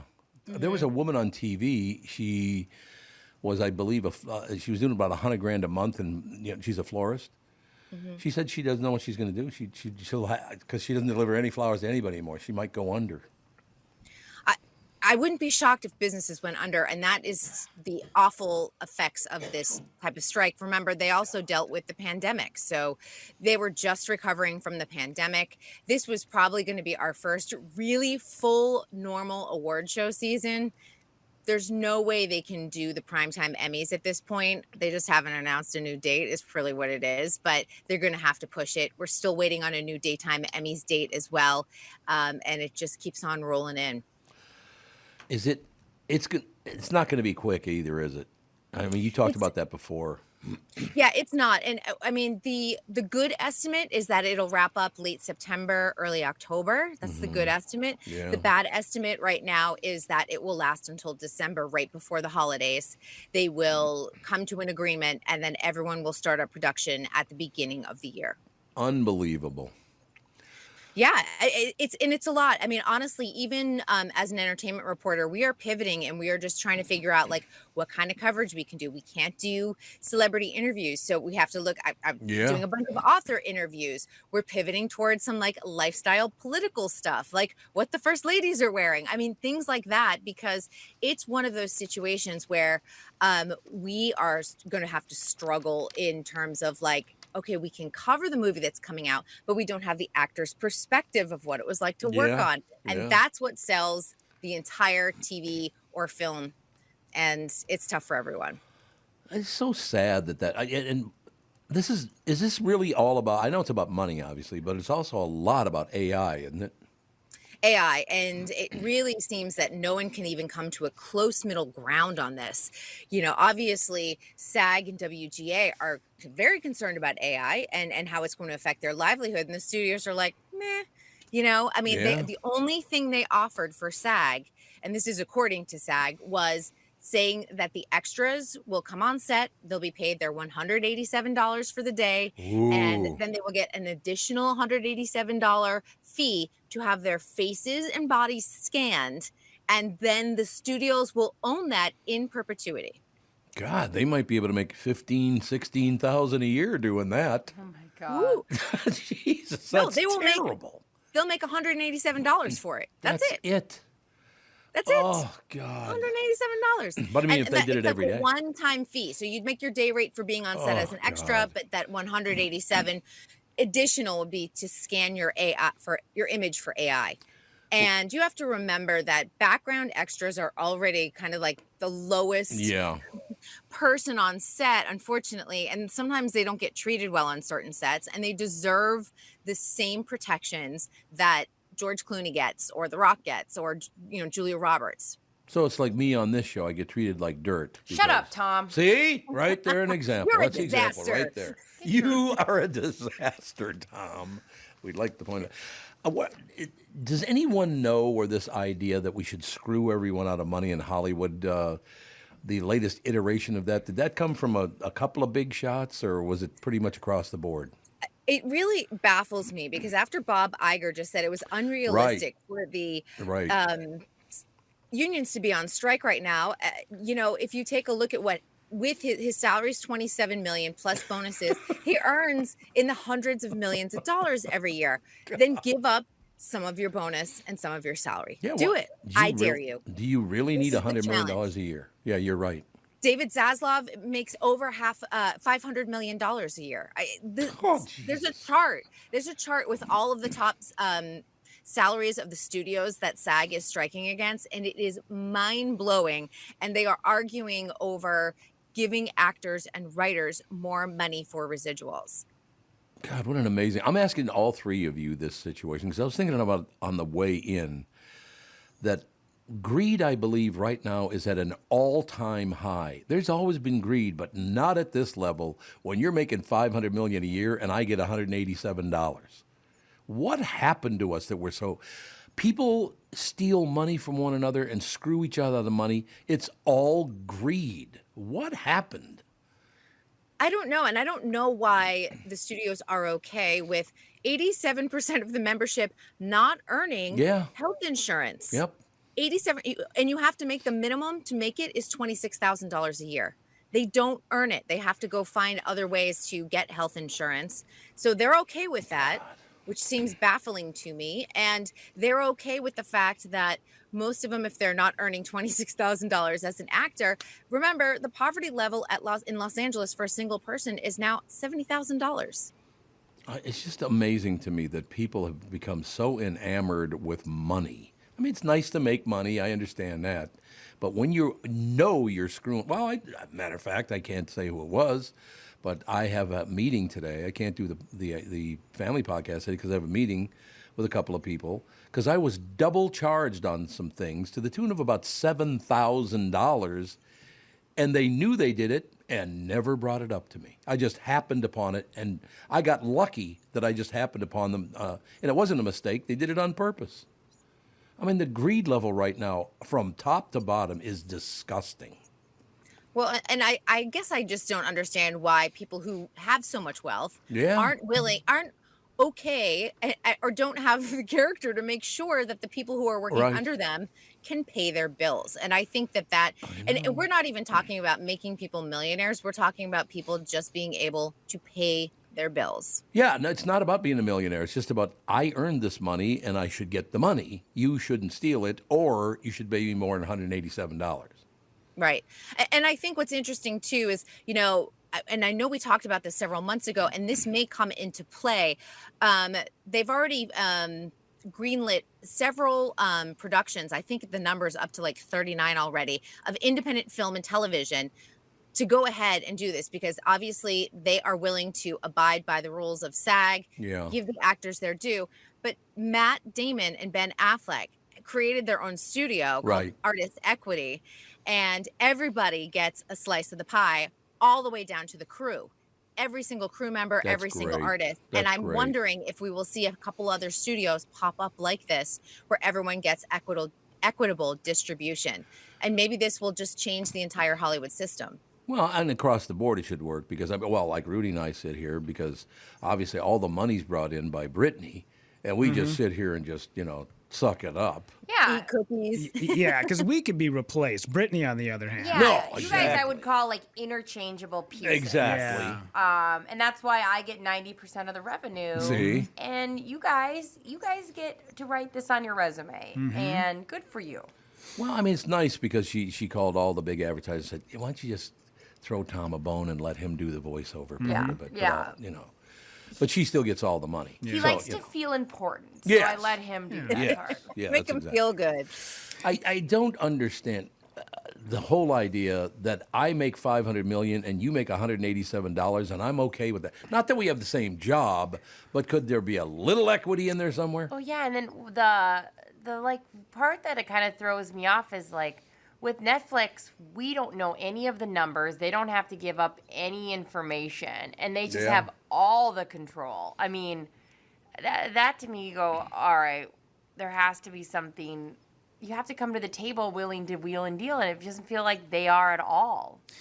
Yeah, when it comes to like the talent level of some of these CEOs of these big studios and these companies like Netflix, these guys are making, upwards of $50 million, $100 million a year. Right. As we talked about interchangeable, I look at a guy like Patrick Mahomes who gets that $500 million contract and go, yes, there's only 32 starting quarterbacks in the NFL, and of that, only 5 are worth what they are paid. There's nobody else on the planet that can do exactly what that guy does. Where if you take a regional manager of a TGI Fridays who's got 6 restaurants under his belt, that guy could do Bob Iger's job. Yeah, I understand. So why is it that this guy is... Well, you should be thankful that you have a job that pays you this much. I know. Yeah, and they start living in this bubble too, because Bob Iger says this thing at a billionaire's retreat. That's where he was. He was at a billionaire's retreat that they do every year. You have Jeff Bezos, hanging out with Tim Cook and everything else. And this is what they do. They just talk money and economics. But it's one of those situations. After Bob Iger leaves his Idaho retreat with the billionaires, he goes on his multi-million-dollar yacht. Yep. You're like, they don't even they're so oblivious to what's happening around them, and it really is. It's kind of shocking in one half, and then the other half you're like, of course they have no idea what the average person is living through right now. Like, how long is this gonna go? Because I feel like, man, they have such a deep well of content. Are they gonna feel the pain at all? They don't have a deep well of content. That is the thing. They are playing chicken with all of us. Yeah. I think the only network that literally does have a well of content, that's going to be Netflix. Yeah. Yeah. But you're already seeing ABC, CBS, NBC, Fox. They're already onto, unscripted shows come 6 weeks from now. Yeah. And they'll be pulling from streaming. Peacock stuff will wind up on NBC and things like that. But but Peacock, Hulu, Disney Plus, they don't have this huge pipeline the way Netflix does. Yeah. Because Netflix has had this system set up for about a decade now. So they're going to start feeling the pain. And that's probably when they're going to start like slowly walking back toward the table, because they're going to realize we can't keep this facade up any longer. It just amazes me what money does to people, though. It's nice to make a nice living. There's no question. If you work your ass off, you should be paid very well. There's no doubt about that. But this money is God thing is getting really old. Yeah. And, you know, there's a big scandal going on at Universal right now. And the everyone who was striking in front of Universal, there are these big trees, provided shade. Suddenly over the weekend, they were all cut back and trimmed. Now, first of all, they're owned by the city. They're not owned by Universal. And you don't, in Los Angeles, you don't cut trees in the summer. You actually cut them in January at the start of the year, because this will actually kill the trees. And the city came out and said, those are our trees. We did not authorize any trimming of them. And now they're investigating Universal because they think it was them trying to break the picket line up without providing shade, because we're in the high 90s right now. It's very hot, and the shade was providing a little bit of relief to people who were outside of Universal picketing for WGA and SAG. And these are the very same people, by the way. Oh, make sure you take care of everybody. Somebody could get skin cancer because of what they did. Yeah, I mean, you'll see everyone's out there with their big hats. I'm going to try and go out in the picket line either tomorrow or Friday in support, since I am a SAG member. And it's no joke. They're like telling people, do not get heat stroke. Check in, bring water. Right. And a lot of the local businesses have been really great. I will say that they are donating meals, they're donating water, and just ice cream. They're just giving everyone a little bit of relief from the heat. Is the kitty going with you? The kitties are going to stay home. They're both stay home. Black and super furry. All they're doing is dropping fur balls in my house right now. I'm like chasing after them with a vacuum. London would never. You're lying on him or on her. It's true. London is like, nope. London. She's like, I don't leave the house. They don't like to go outside. No, I've known cats like that. It's like, nah, they look out the window, though. I love that they sit and look out the window. Oh, they do. We had and my boy cat brings in, because we have a balcony that they have access to. He brings in, like, he's brought in a bird, which is really nice. He's brought in a bat. Oh, that's a bat. So fun. A bat. He brought in a bat. We have these big flying beetles, like they're big green beetles. Sure, yeah. In August, he takes the wings off like one by one and brings them into the house. He's a psychopath. Oh my gosh, he has like these big fangs. We call him our gentle giant. So that'll happen. That'll happen, no question. All right, is that pretty much everything for the day? I have tons of stuff to always talk about. So you could talk to Chris Egert. Kick me off, I'll go. No, if you want to stay on, we got to take a break. But if you want to, have you ever talked to Chris Egert? I haven't. Oh, we should probably do that anyway. That's all I ever see. You see what? He has a good head of hair. He always has good hair. Oh, Chris says. Oh, he's laughing now. If you could stay for a couple minutes after the break, that'd be great. Sure. I like it when everybody gets to know one another on the show, right? Yes. That makes sense. All right, we'll be right back right after this break. So, if you've been following my progress with mnfatloss.com, I have lost 26 pounds, I believe it is now. Yes, and you can too with mnfatloss.com. Summer special, $200 off, now through July 30th. So here's the deal. I am back at the program, started on Monday. Can't recommend this program any higher. Of course, any fat loss program is going to take some effort. But honestly, with mnfatloss.com, comes a secret to fat loss. This program was way easier than I expected. And now what I'm going to do is I'm going to enter weight loss phase 2.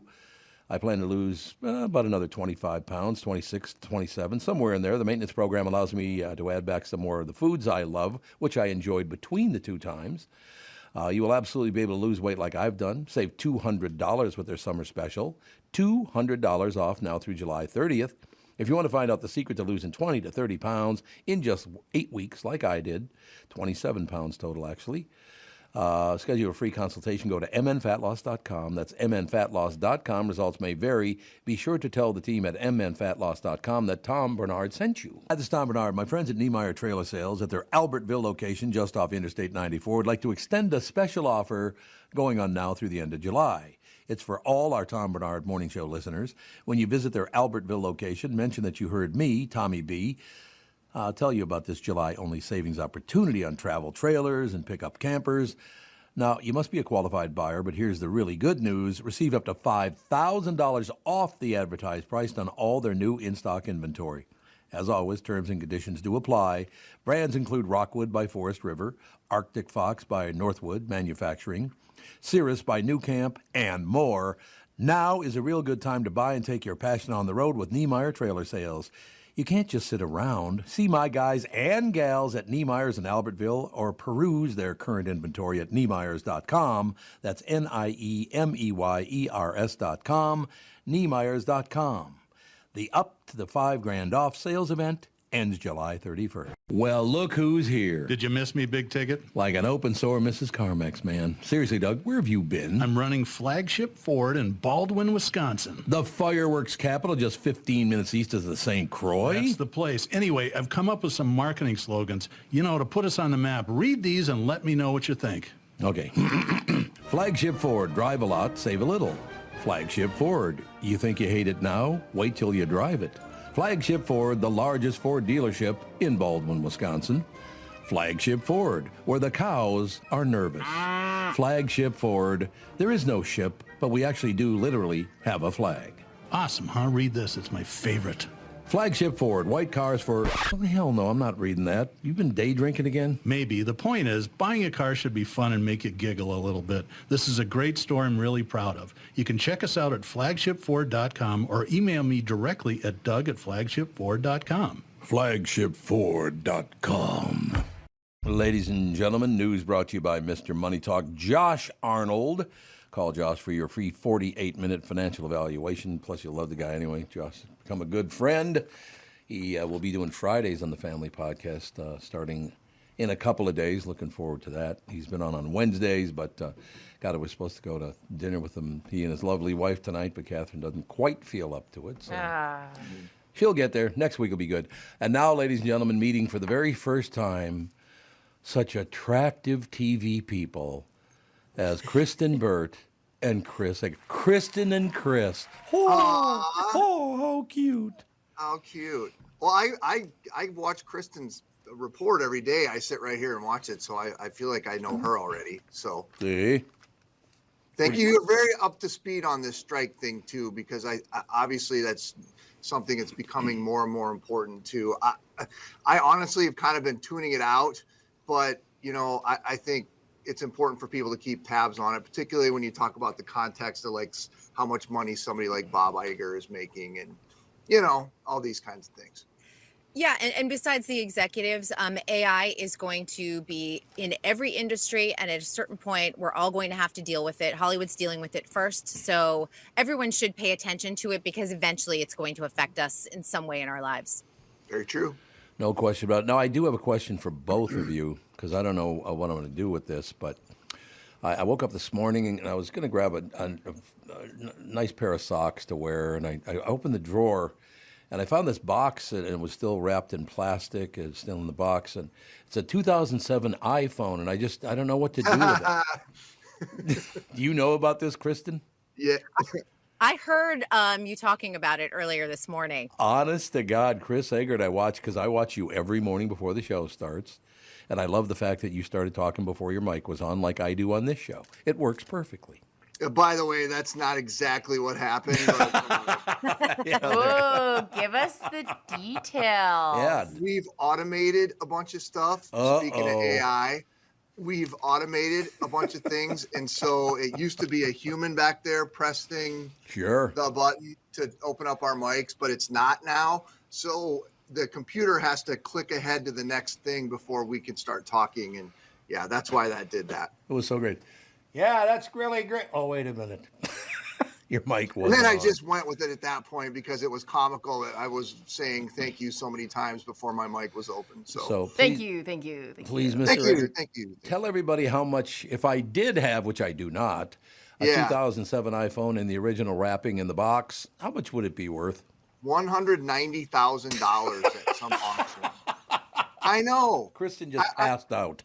I can't believe I sold mine back to Apple. Right? Whoops.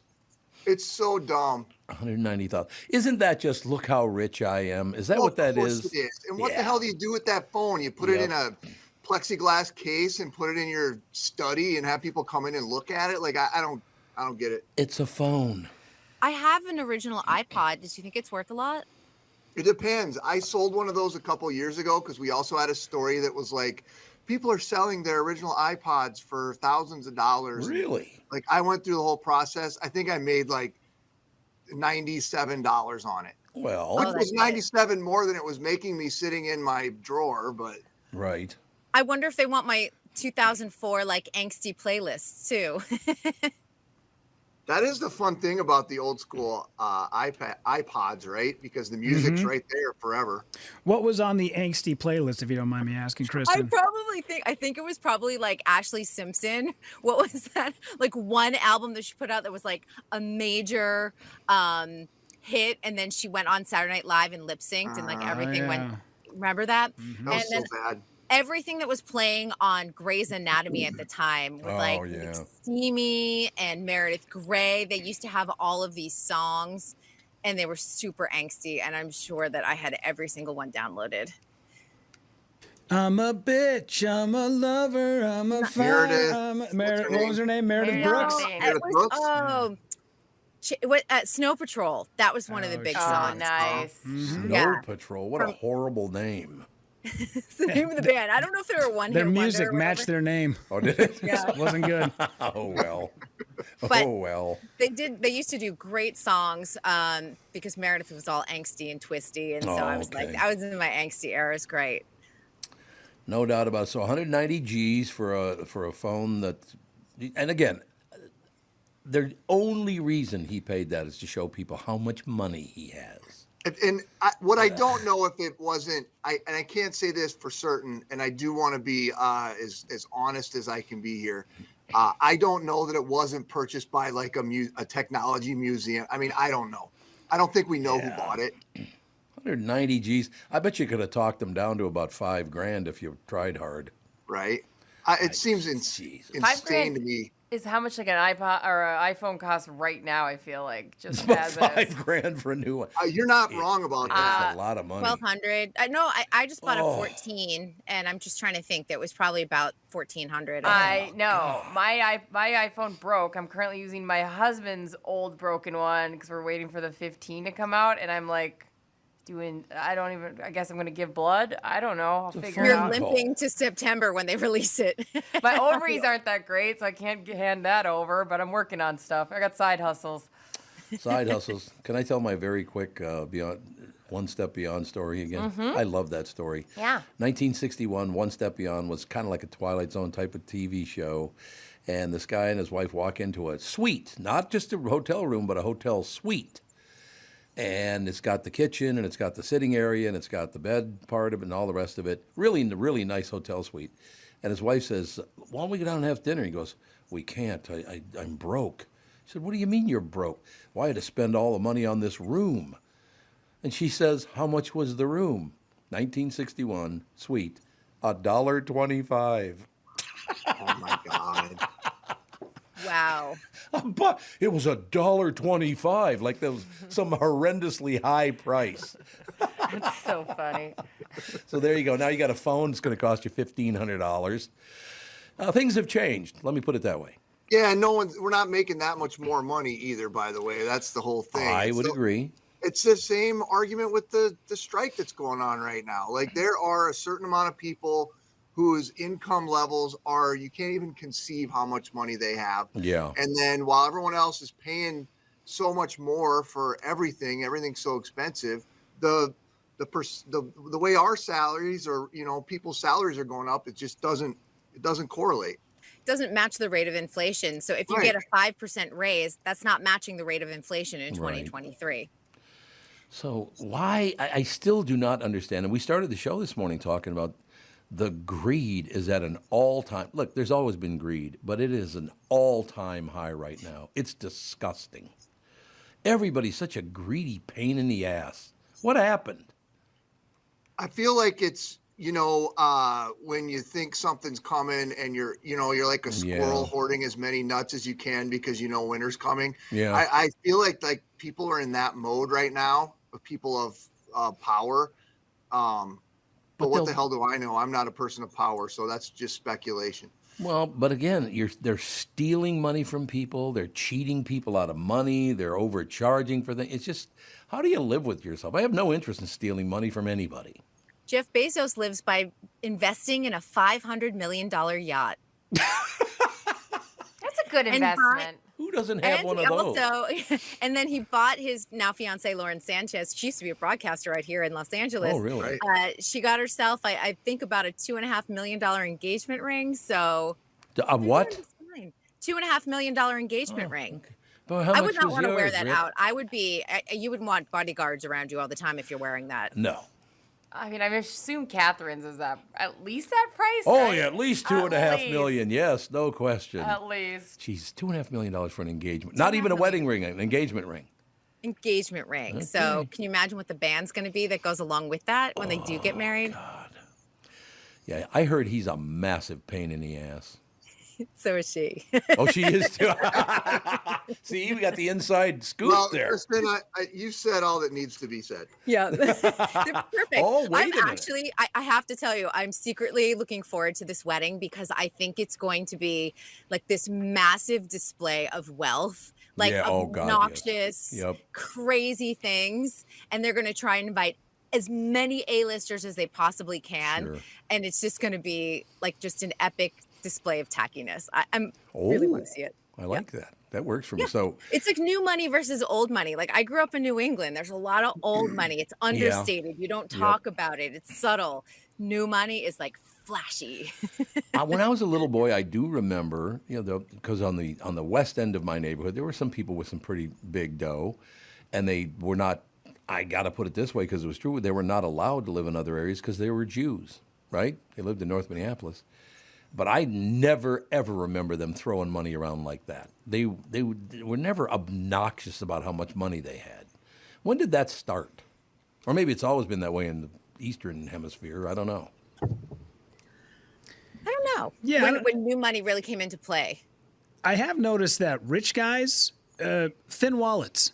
Have you noticed that? They don't carry any cash with them at all? They keep no cash. They have one credit card. It's typically a black card. That and maybe an ID. But other than that, if you have a super thin wallet, I think it correlates with how much money you really have. I bet that's true. Yeah. I bet you're right. Interesting. Yeah. Mo, definitely. I'm sitting on a boulder. I don't know if you guys can see this wallet, but this is a very, very thick wallet. A lot of credit cards in there. What's in your wallet, Rudy? Look how tiny my bad boy look how rich she is. Yeah. And who's the poorest of them all? Look at how thick that bad boy is. Embarrassing. Yeah. This is my wallet. All I ever do It's is on work. my iPhone. Oh, so the two women are the rich pains in the ass. Stacked. Yeah. Typical.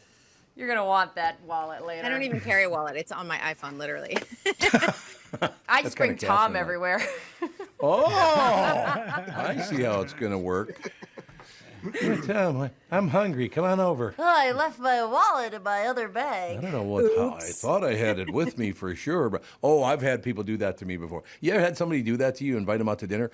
I left my wallet at the house. I'm so sorry, but I've had people do that to me before. Mainly people for drinks. It happens a lot. Yeah, that's true. But there's no excuse now because they can Venmo you, they can Cash App you, and I'm always just like, sure, just Cash App me, no problem. Chintzy bastards. I used to work with this morning radio guy named Fish, and I'll call him out. Don't care. I do this all the time because he was notorious.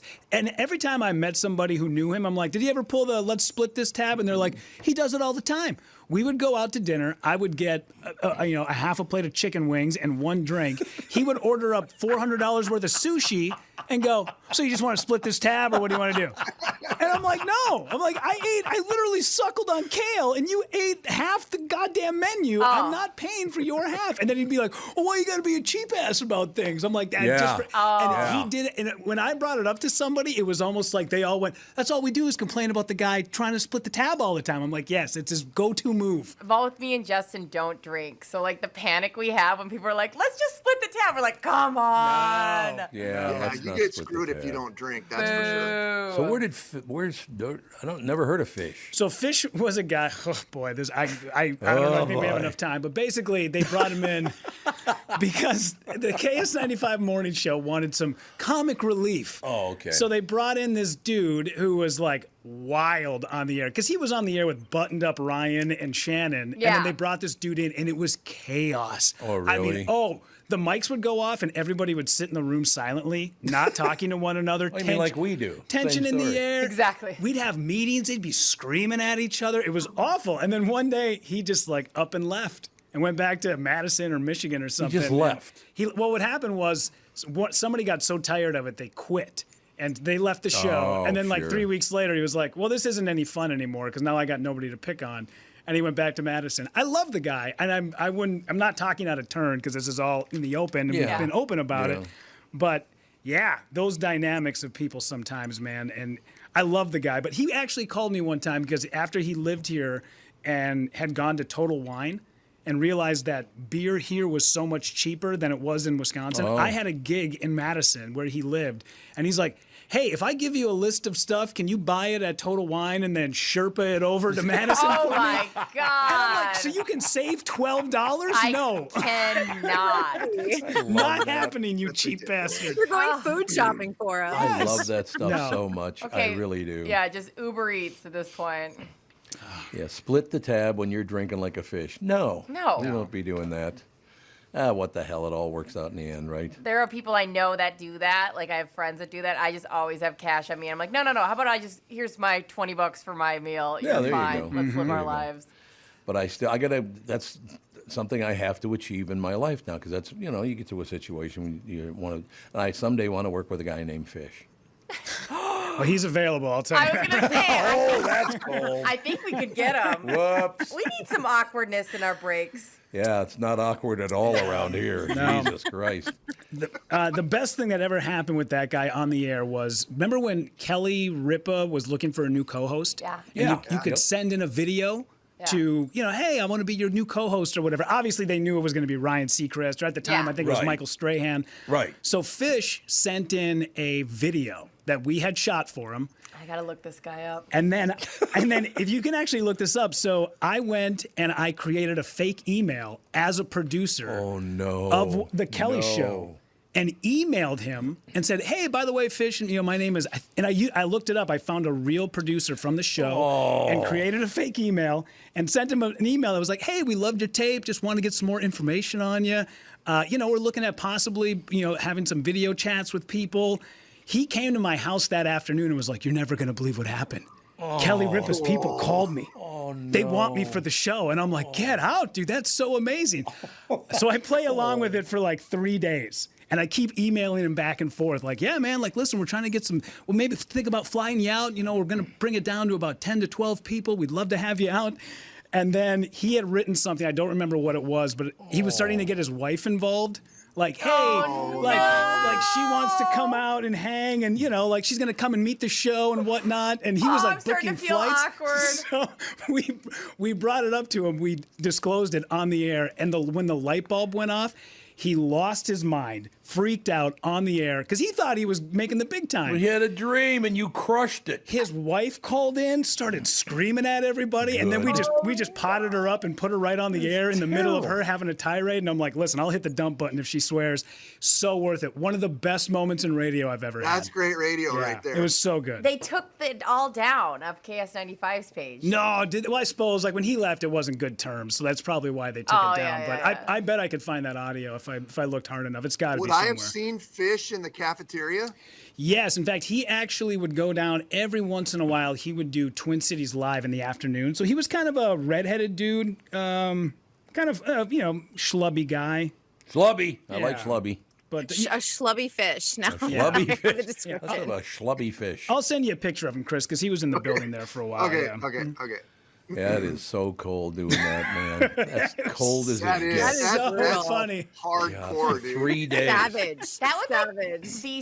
That would make your stomach drop. Like if I was sitting here going, yeah, I've been going up for this part, and then I found out on air that it was you the whole time, Rudy. Like, I think saying I would he was walk someone out. else. I know. Right if I got I would catfished cry. by Rudy, I think I would cry. Well, I would cry easily, so it's fine. Mm-hmm. And I think I would walk out. Like, I'd come back the next day, but I'd need my second. I need a second. Well, when he came to my house to tell me about the Kelly Ripa stuff, I was on a ladder cleaning out my gutters, and it was a good thing I was, so he could not see my face, because I was so trying, because he was so excited, and I thought, this is gonna be huge. People are gonna remember this and every now and again I'll be out and about, like at a Target, and somebody will walk by and go, "Hey, by the way, that fish thing from years ago, dude, funniest thing I've ever heard." Because I think people didn't like him either, so they also wanted to watch him have his getting demise. better as we go. Yeah. Ratings plummeted when he was on the show. They plummeted hard. I mean, we lost like 20% in like the first 3 weeks. It was But I love the guy. Like I said earlier about Congresswoman Omar. Lovely person. Lovely person. Yeah, lovely person. Everything about her I love, And I'm glad you brought that up, because we only got a few minutes tonight. I was not going to bring it up to Chris, but I'm glad you did bring it up. Did you see the headline today, Chris? I did. One of our state representatives called Israel a racist country. What? Well, she's never.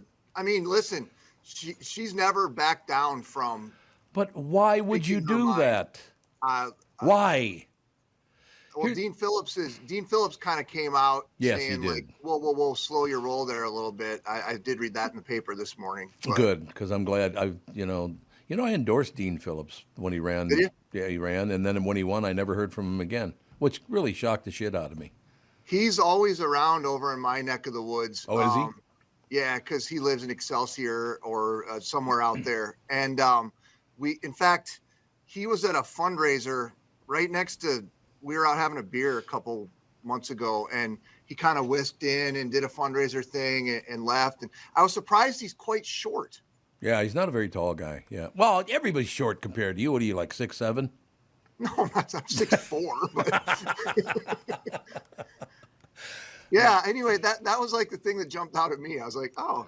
But I mean, how do you ever know? You can't tell people's scale from seeing them on TV. No, that's true. You know what? I was going to stay and talk to you guys, but I just got a call. They want me to replace Johnny Carson. Oh, it's so exciting for you. I'm very excited now. You just got the message just now. There you go, Rudy. Come up with some scheme there. Yeah. Is the email Johnny Carson? Johnny Carson's producer at gmail.com? At gmail.com. No, this is from Johnny Carson himself, and he's only been dead for about 25 years. Yeah. So, Yeah, I'd be concerned if you're hearing from Johnny Carson to replace him. Yeah, right? They're calling you to a place you do not want to go. No. Hey, there might be an AI Johnny Carson that develops here. I was just hearing yesterday that all these people who've passed, there's the technology out there to basically recreate them and have them to be able to do, they're alive again through the magic of AI or the horror of AI, however you want to think about it. I like Ed McMahon to be recreated in AI. God, he used to call into the KQ Morning Show all the time. Did he? What a great guy. And the last time he called in, he was kind of hanging on by a thread. And he always did the intro. When he came on, I'd go, "Ladies and gentlemen, Ed McMahon." And he'd go, "Here's Tommy." He did it every time. Oh, that's so great. Except the last time he did it was like, "Here's Tommy." I was like, oh. Those lungs don't sound too good, baby. Yeah, you can tell. I used to love Star Search. Oh, I love Star Search. Yeah, absolutely. It's a hell of a good show. See, I knew you two would work together very well. I knew it. I was creeping. I crept on Kristyn's LinkedIn real quick during commercial break because I wanted to see if we had any mutual people who we worked with because I thought maybe we had. But your wife is our Tom. Your wife is our mutual connection. Oh, Catherine is a mutual connection. That's the hard-hitting journalism that you'll get from Chris Egert.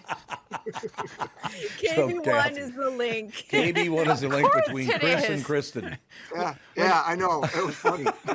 Way to dig deep there, Deep Throat. I know. Yeah. I did some researching during the commercial break. I can't tell you, I was busted my ass. I want to know where she worked to see if we worked with anybody, and blah blah blah blah blah. So I did go deeper than that, Brittany. Thank you. I am actually an Edward R. Murrow award-winning. Oh, he's dropping his awards now. Pardon me. He's gonna be like holding it tomorrow on the screen. No, it's in a storage bin in our shed. Well, ladies and gentlemen, we have two people on the show right now, Kristyn and Chris, who actually have to get back to their real jobs instead of just lollygagging around here. Right? It's true. It is true. All right, thank you both very much, and we'll talk to you both on the morrow. Bye. Bye-bye. Magnificent. I knew those guys would get along really, really well. I knew it would be fantastic. Mm-hmm. Yeah, they're fun. We shall take a break, be right back in a couple of seconds, ladies and gentlemen. Here's the deal. We've been hearing about the new technology offered at Twin Cities Premier Health for the treatment of ED. I talked to Emily yesterday. She's coming in on Monday, I believe. Looking forward to that. She's terrific. This is one of those topics that can get uncomfortable to talk about. The truth is, if new technology can improve your life by treating the root cause of most erectile dysfunction, why wouldn't we want to talk about that? Like I said, I didn't really have any problem with ED, but I heard about the program. I'm of that age where you want to start thinking about that stuff, so I'm about halfway through it. I think I'm 6 in, and it's usually like 12 treatments, I think. Nice. So I'm about halfway there. At Twin Cities Premier Health, acoustic wave therapy is the latest advancement in the treatment of erectile dysfunction. It's a non-invasive, non-surgical, highly effective science-based procedure that creates an increase in blood flow and helps create new blood vessels by treating the root cause of most erectile dysfunction. If, like so many of my listeners, you aren't interested in continuing to take a pill to create a pharmaceutically induced erection and wipe out all spontaneity, yeah, that's a very important point, because that's, a couple hours ahead, so yeah, no spontaneity if you got to go 2 hours ahead and take the pill and all the rest of it. All you have to do is reach out to Twin Cities Premier Health like I did, and right now receive this special offer, a free treatment and a free consultation when you book today. And by the way, thank you to so many people. Their business has gotten really, really good, and it's because of you, so thank you. Valued at $800, 952-395-4346. That's my unique phone number, 952-395-4346 for their office, or go to TwinCitiesPremierHealth.com, and please be sure to tell them that Tom Barnard sent you. Hi, I'm Mike Bryant, and I'm driving my car safely and legally communicating on my phone. Minnesota law allows a driver to use their cell phone to make calls, text, listen to music or podcasts, and get directions by voice command or single-touch activation without holding your phone.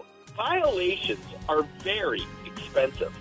The National Safety Council reports that cell phone use while driving leads to 1.6 million crashes per year, and nearly 400,000 injuries are caused by texting and driving. Not surprising, since 4 seconds with your eyes off the road is like driving the length of a football field blindfolded. And research shows that just 2 seconds increases the risk of an accident up to 24 times. Texting may only take a second, but it can end your life or ruin it forever. Please drive safely and stay alive.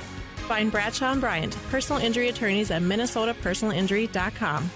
Bradshaw and Bryant. What can Hubbard Interactive do for your business? Let's take a listen and find out what they did for one local company, Steve the Window Guy. I'm Sally, and I'm a digital brand strategist here at Hubbard Interactive.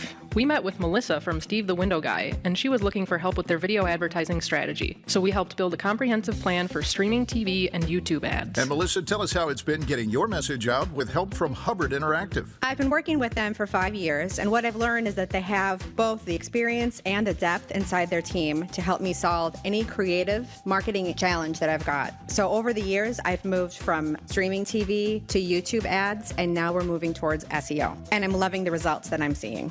Is there anything else you want business owners out there to know about Hubbard Interactive? I am so grateful for the entire team at Hubbard Interactive for effortlessly understanding our business and our marketing vision, and then always delivering only the best results. To find out how our experts can help your business grow, get in touch today at hubbardinteractive.com. There's plenty of thoughts that come into your head when you think the name Killebrew.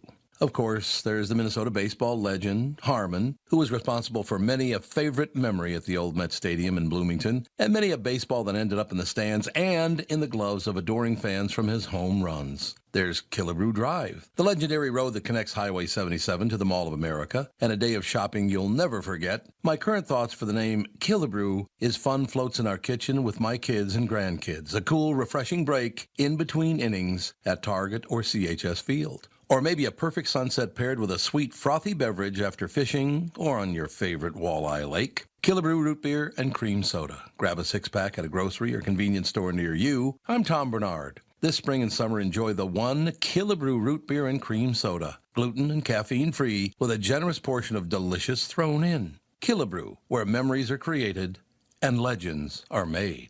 We are back, ladies and gentlemen. Just looking at pictures of old KS95 morning show people.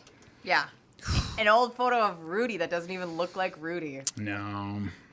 They really had you straight-laced, brah. Well, that was always their thing is, when we had to do those photo shoots, I couldn't bring my own clothes in. They would go out and buy specific clothes and then bring it in and be like, well, this is what you're going to wear. That's and I'm wild. like, what? This is so dumb. So they would tell you this is what you have to wear? Oh, yeah. No, they would go out. They would handpick all the clothes. And here's the thing. You couldn't, take the tag off it because they were bringing it back to return. Oh, no. Not that I'm telling all the secrets here. You're edgy in, a very cool way. That seems like such a loss to me to be like, I don't know. Yeah. So the only thing I got away with in that photo was I let my hair grow just a little longer than what they wanted. That was my way of rebelling. But we do. Yeah, when you're on the beach for 2 years in the business and you want to get back in, you're like, hey man, I need a paycheck and my daughter's got needs and so do I. And no, I get it. Yeah, I don't care. I don't even care if somebody told me to wear something or whatever. It doesn't even bug me. It's just funny to see you like that. I mean, I think what a loss of opportunity on their part, but whatever. We'll take edgy, Rudy. Yeah, thank you. Edgy. Yeah. Mm-hmm. Think edgy's good? Yeah, you and I both have 0 tattoos. We need. You need tattoos, do you, for he's got enough for tattoos. an audio show, do you? He's got enough tattoos for both of us. He's our edge. I don't know. I don't notice people's tattoos. Isn't that weird? I do with Rudy's because he's wearing short sleeves all the time. I know, but even then, I don't notice people have tattoos. I guess I'm just used to them. If you put a gun to my head, the only one I could remember the actual item, that the picture. Listen. A lot of that going on these days, believe me. Is that you have a cross. Because I just all of them kind of blend together in my mind. I know you have a cross on your leg that you hate, but just because you've talked about it. Yeah. But yours are done in such a pretty way that they kind of just look like just art. Yeah. Had a couple of friends, matter of fact, most of my friends when I was a kid, a couple of them didn't, but I never got a tattoo, but most of my friends got a leg tattoo or something like that. Yeah. And I'll never forget one of them, he's no longer with us, so I won't rat him out because he died, but ever notice a lot of my friends died young? Yeah, I wonder why. I'm nervous to get close to you. Am I still can fall in the rage of dying young? Nah, you're too old to die young. Good to know. Good to know. No, 37 is pretty good for dying young. All right. But I looked down and it said on his leg, 69 kid. And I said, why the hell did you put that on your leg? He goes, shut up. I said, what do you mean shut up? He says, don't bring that up to me. I said, well, you got it tattooed on your leg. Apparently the guy who was doing it, he wanted to just say the kid, but he put the E backwards, so they had to turn it into what would you turn it into? A 9, I guess, at that point. Mm-hmm. If you had the E backwards. Yeah, that would be backward. Yeah, that'd be a 9. So it'd be a 9, yeah. So that's why it turned into 69 kid, because he wanted the kid, and they had the E backwards. 69 kid. Yeah, it's really classy. I just don't even. How do you fix that? Do you add a 19 on the? I would just go put 1969 kid. That's worst wrestling gimmick ever, too. By the way, 69 kid. That's terrible. I'm the 69. That's terrible. I am the 69 also, kid.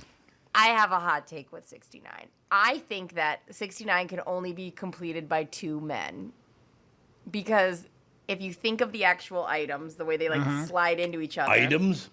Are the 2 numbers, the way that their little hangover deals slide into each other. They're both inserting into each other. Mm-hmm. That's 2 men. Mm-hmm. Yeah, 69 is not a good, you're right, that's not a good term for it. No, it's almost like it should be 83. Yeah. Oh, you could even go 16, 1 and 6, right? You could do that. Would that slide it? But 83 would work because you'd have 2 insertions into the woman. Okay. Just saying. Hot take. What the hell is wrong with this you? This got weird, but okay. 69 is definitely two male parts that I tell you I should have to go into leave each at other. 9 o'clock this morning. I'm not even being sexual. I'm being like very clinical. That like those are two male pieces that would go into each other. It's my fault for bringing up the 69 kid. I do realize that I'm at fault here. You know, I'm gonna get Tevin's take on this when he comes in. You know, I think one of the reasons I never did get a tattoo, and you would be too young to maybe even know about this at all. But one of the reasons that almost the same exact time when all my friends got tattoos, you got to see the Born to Raise Hell tattoo. You remember that? What that's a reference to? No.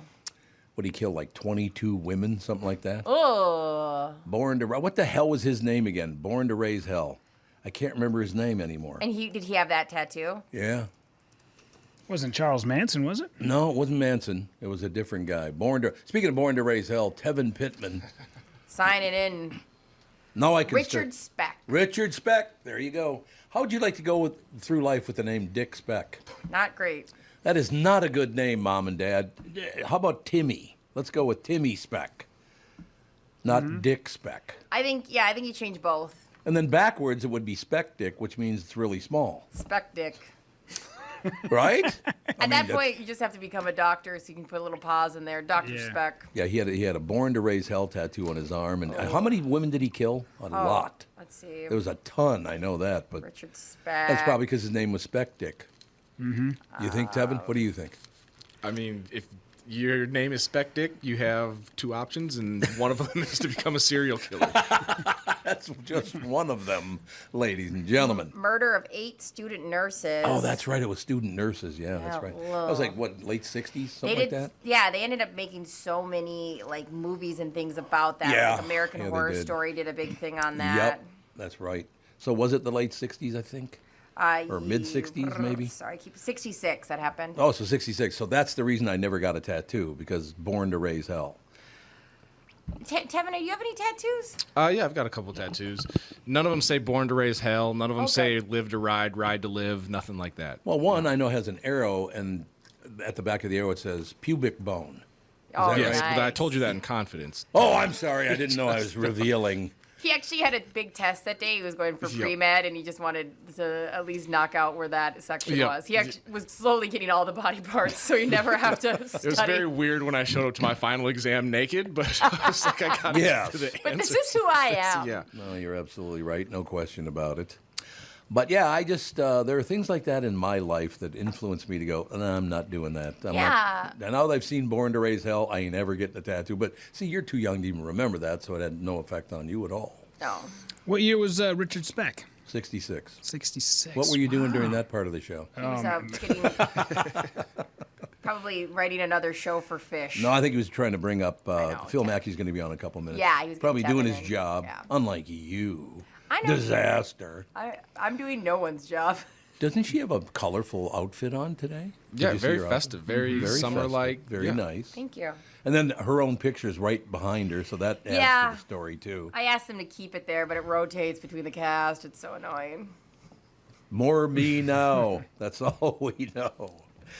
So there's a review of Barbie. Do you even want to hear it? Because you're going to go see Barbie, right? I'm seeing Barbie on Friday with my nanny family, and yeah, I'm excited. I can't see you two going to see Barbie. Absolutely not. I bet you'll end up seeing it. Absolutely I bet Rudy for sure will. For sure I will Really? be at Barbie, yeah. Nope. People are saying it's good, you guys. That's fine. They can say that. Are you going to go to Oppenheimer? But I don't know. Probably not. I feel like it's weird that we assume that if you're not going to Barbie, you have to be going to Oppenheimer. Well, it's either a doll or the bomb. Right? That's perfect. Good combo. Are the reviews good? Because that was a local. I'll read it right now. All right, cool. I did not know this, though, that you got Greta Gerwig packs a lot into the surreal comedy. It has Margot Robbie in it. Ryan Gosling's in it. So a lot of really good people are in That's Barbie. That's Ken. Oh, that's Ken and Barbie. Okay, there you go. Ads for Barbie claimed it was for people who hate her and love her. See, I don't need either one. I don't Who care. hates Barbie? Like it's a children's doll. Well, why would you love her, dude? I don't understand that's loving her true. either. It's a doll, for Christ's sake. From where? Jackson, Mississippi. Your home state, Buster. Really? From Wisconsin? From Wisconsin. Interesting. What was it again? Willows. Willows, Wisconsin. It's a fictional city, but it's in Wisconsin. Oh, so it's not actually from Wisconsin. Yeah, but like, isn't it funny that they picked Wisconsin? Yeah, that is, yeah. I thought it was pretty cool, actually. As for Barbie, claimed it was for people who hated and loved her, which left me wondering, what about people who don't care about her at all? Well, that would be me, because I don't care about that stuff. Turns out the comedy drama has us covered, too, so that's good. The key to the movie is a director-co-writer Greta Gerwig's ability, previously demonstrated in Lady Bird and Little Women, as well as in performance in Maggie's Plan and Frances Ha. What is Frances Ha? I don't know, but Lady Bird was really good. Was good, yeah. Was okay. Mm-hmm. Was that about Lady Bird Johnson? No, it's just pretty much a relationship between a daughter and her mom. Oh, okay, and she's at that angsty teenage age, and it was done well. To make sincerity feel cool, cynical moviegoers can be forgiven for going into Barbie thinking it'll be an aggressively marketed fan service like Super Mario Brothers was, but it's not. It's a thoughtful, funny film that cares about what Barbie means to people, and it argues that Barbie, like human beings, makes mistakes, but it's pretty great anyway. How does Barbie make mistakes? It's a piece of plastic. I don't know. It's essentially, isn't this just like the Tyra Banks movie from way back when? Like, that's what I saw.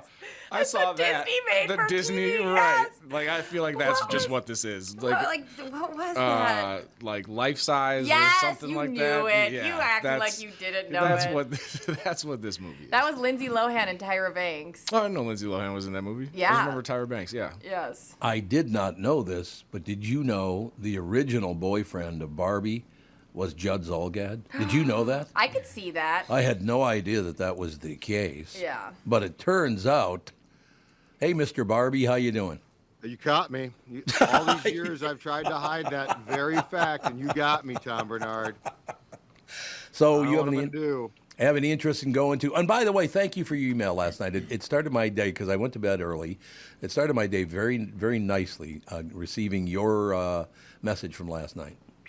Oh, of course. The boys actually beat a good team. How'd that happen? They scored a bunch of runs. What? What? I know. And Byron Buxton didn't play. Oh, you just answered why they scored a bunch of runs. Yeah, no kidding. Who'd they put in his slot?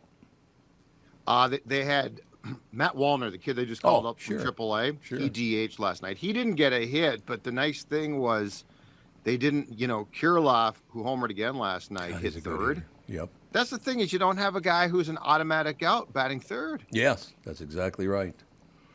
I mean, it's really sad because I know when Buxton first came up, I was a huge fan, but he just got hurt year after year after year. And now I don't know, he's hurt in so many different places, he might not have anything left. That's my concern. Yeah, and he's not even 30 yet. That's the incredible thing. He's in the second year of that 7-year contract. He's not 30 yet. What is that noise in the background? I think it's gone now. No, it's still there. Oh, yeah, there's some sort of grumbly. Maybe it's just our headphones. Why don't you eat breakfast before you come in, Tevin? What the hell? Is it me by chance? I'm at the studios actually today, but I don't think I'm plugged in any differently. No, it's in the background. I don't know what the hell that is. It's really unusual for me to be on a show that annoys people. No comment. Well, probably with a buzz in the background is probably true. That's probably not the primary concern, right? Nah. Yeah, I don't know what that, but it's getting louder, so we're going to have to find out what the hell it is. That's weird. I've never heard that It sounds before. like It's like a distant helicopter. Yeah, it's like a helicopter in the distance. Hang on one second. Let's see if this fixes it. No? All right, so it's not you, Judd. Weird. Got to be Tevin. Did you get an artificial heart? Is that gone now? Yeah. Did you hear it? Okay, Yep. that's because I turned Tevin off. Wait, what? Yep. Oh, No, I swear to gosh. God, that's why it would happen. I turned you off. Listen. Is your phone doing it? I don't think so. And then, it goes away. It was your phone. No, it's Was still your- there. It's was your still phone there. ringing? No, it's No. still there. Okay, now, what about now? Now it's gone. Because I got Tevin turned off. That's why. I tell you what. When I did I remember I interviewed George Wallace one time. He said, "Don't ever have black people on the show because." I wonder so it's the mic, you think, huh? Yeah, sure. So how's about the new Yeah. one? That's working? What are you on there, Tevin? You on number 2, I think? One. One, there you go. One. Bud. Yeah. Weird number one. Yeah, it's gone. It's that microphone. Okay. Judd, I finally watched the first episode of Quarterbacks last night. Oh my gosh. What'd you think? Loved it. And I am not the demographic. We know that. But it was, I can tell you right now, I'm going to like Kirk Cousins. Yeah, you're 100% going to like Kirk Cousins. I was like, me and my husband both go, we're not going to like him, okay? We both like made an agreement with each other. Because you know how all those ESPN and, Top Spin, all those shows, you end up liking somebody. I'm like, we're not going to like him, okay? We both are like, I think I like him. It's going to get worse, Brittany. Dang, he's so likable. He's just like nerdy and funny. And his whole family is so and it's like the most, if you looked up Midwestern family in the dictionary, it would be a picture of Kirk Cousins and his family. When they talked about the plaid shirt he wore, that they all made fun of it, and she was like, yeah, I picked it out. I thought, it had fall vibes. And I was like, okay, I love you. I love you guys. See, there you go. There's nothing wrong, by the way, with your wife picking out your clothes. Oh, you don't want Catherine doing that for me. No, Dawn's very good at it for me, so I appreciate it. If we're going to go somewhere important, I will often defer. Right, because then you're leaving the house knowing that at least one person likes your outfit, and so that gives you confidence to go portray yourself with the rest of the world. The most important person, too. Yeah. You're going to get in. If you personally don't like it, who cares? If she doesn't, you potentially have problems. My husband will wake me up from my dead sleep to does this outfit go together? And I'm just like, oh yes, it always does. Like, you don't have any pink on pink things. Yes, it's fine. Please leave me. Yeah, well, when I was in college, there was one girl just walking to class that I had a V-neck shirt on. And she was like, oh, I like those shirts on you. And I was went to the store and immediately bought 12. There you go. So there you go. Listen to the women around you. Yeah. So I have a question for the men on the show. Can you remember the last time you wore a sport coat and a tie? Yeah, 3 weeks ago. So for what reason? I had a funeral to go to. Oh, well, there you go. That would be the reason to do it. Absolutely.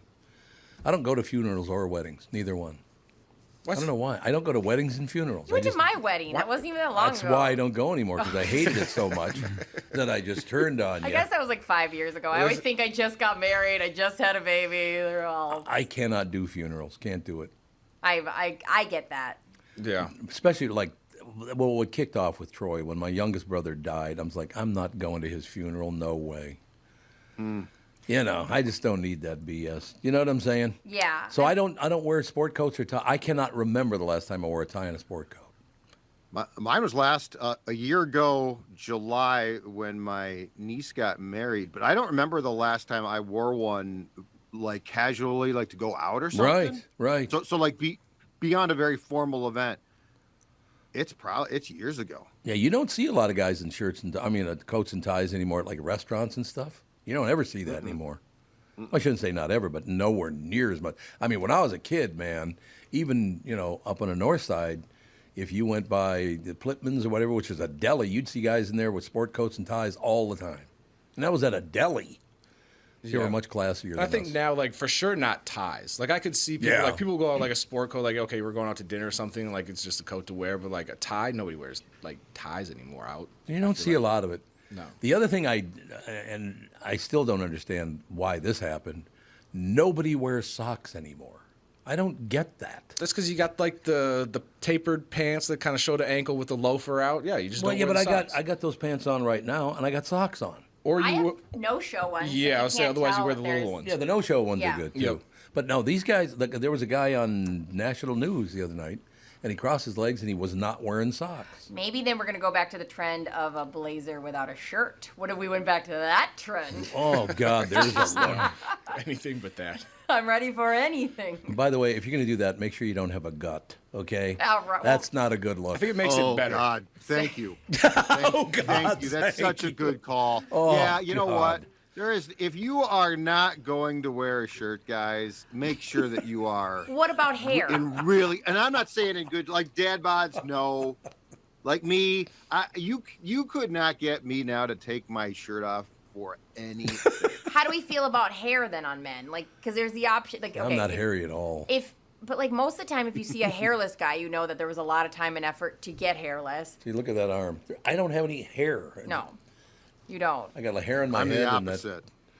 So you're very hairy, are you? I'm very hairy. Yes. I wonder what. So what is that? It's got to be a genetic thing, obviously. Yes. Yeah.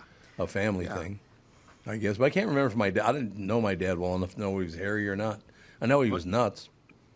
My dad was born in Iran, Persia at Really? the time. So the Middle Eastern influence is very strong when it comes to the hair genetics. I suppose.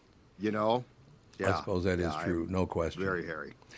Okay, so the Twins win last night. I found out from Judd when I woke up this morning. Nice message on my phone.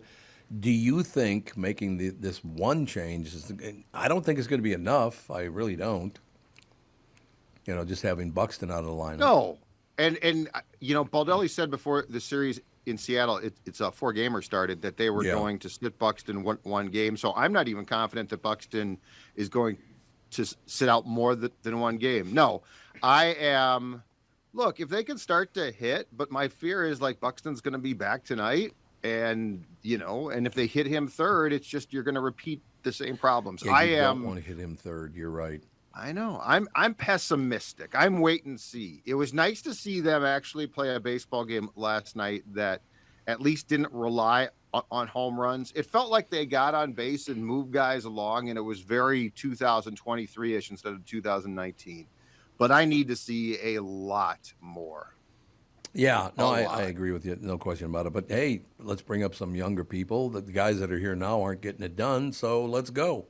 Mm-hmm. This Julian can hit. He can't field worth a lick. No, He's he can't awful. field. He's a butcher in the field. They got him at third base most often, don't they? Or they used to anyway. Second base right now. Oh, that's right. Second base. That's right. And he's got, I can't decide what's worse, his arm or his glove. I mean, I'm serious. Second's a good spot ordinarily, then. you're bad at one thing. He gets the ball. When he does get the ball, throwing the ball to first base is an adventure, but the kid can get on base and the kid can hit and belongs here. But that's where my whole Buxton thing is. This guy is the poster child for a person who should be DHing. Yeah, no. Who was playing, I guess, maybe a week ago, center field? I can't remember who the hell it was. It wasn't Taylor. But somebody's playing center field, and he threw such a rocket to third base from deep, like right center field. I have never seen somebody throw a ball that hard in a base. It was amazing how hard he threw that ball.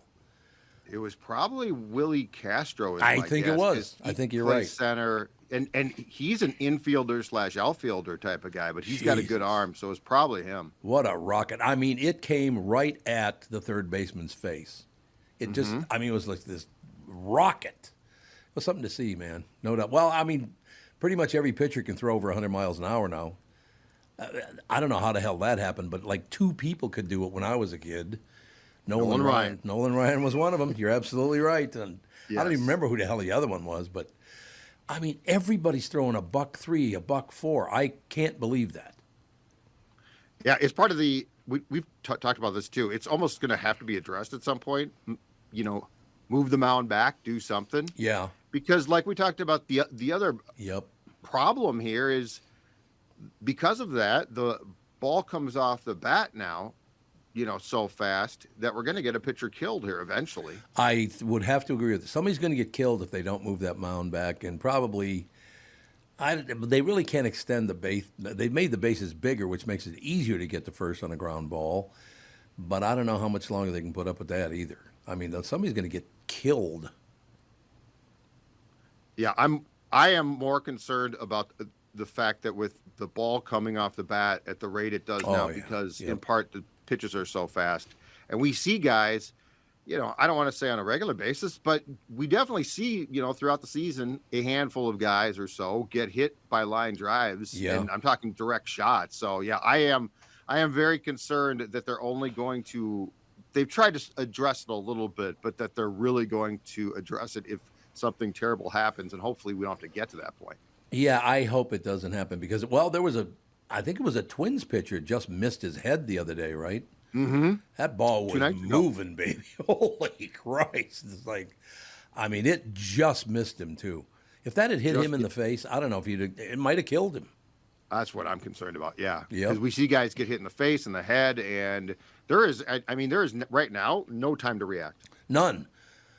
So where do you think they need? What's it, 66.6 right now? Or yes, 60 feet 6 inches. 60 feet, yeah, 66, right? 60 feet 6 inches is a better way to put it. They're going to have to move it back. What do you think? At least 5 feet? maybe yeah, that's more.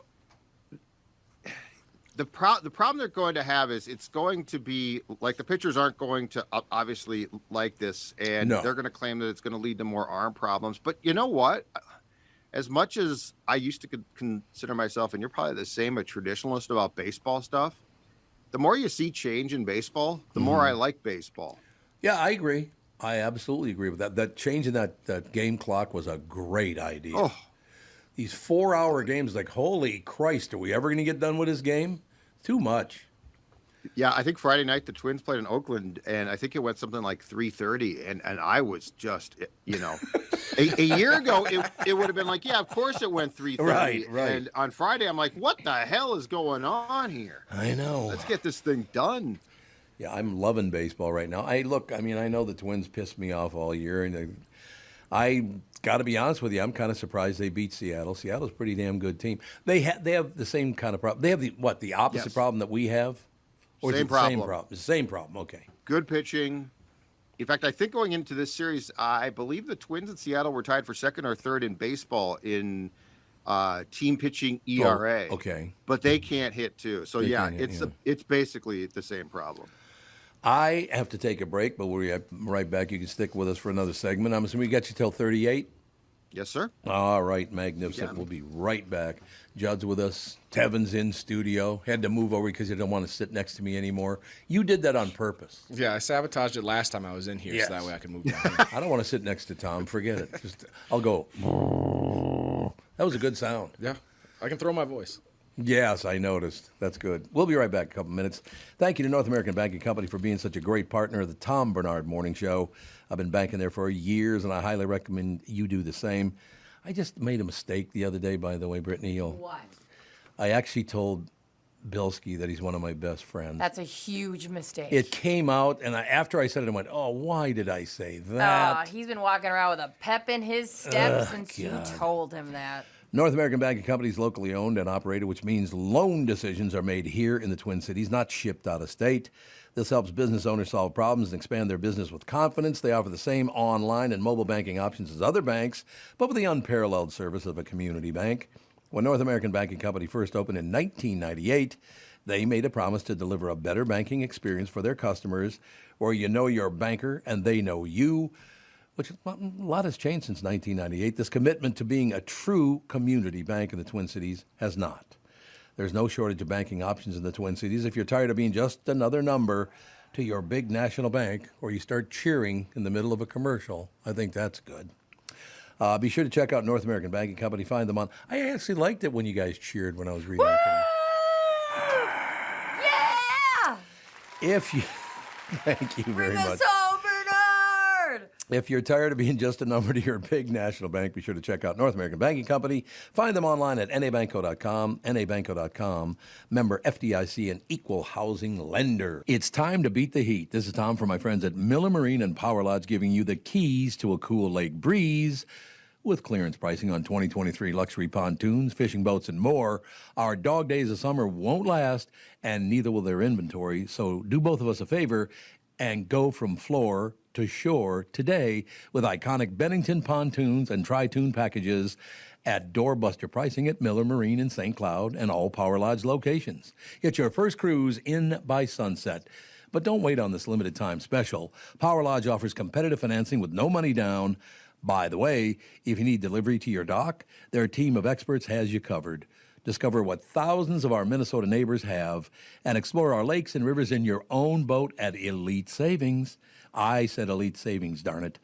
Launch into adventure today at Miller Marine and Power Lodge.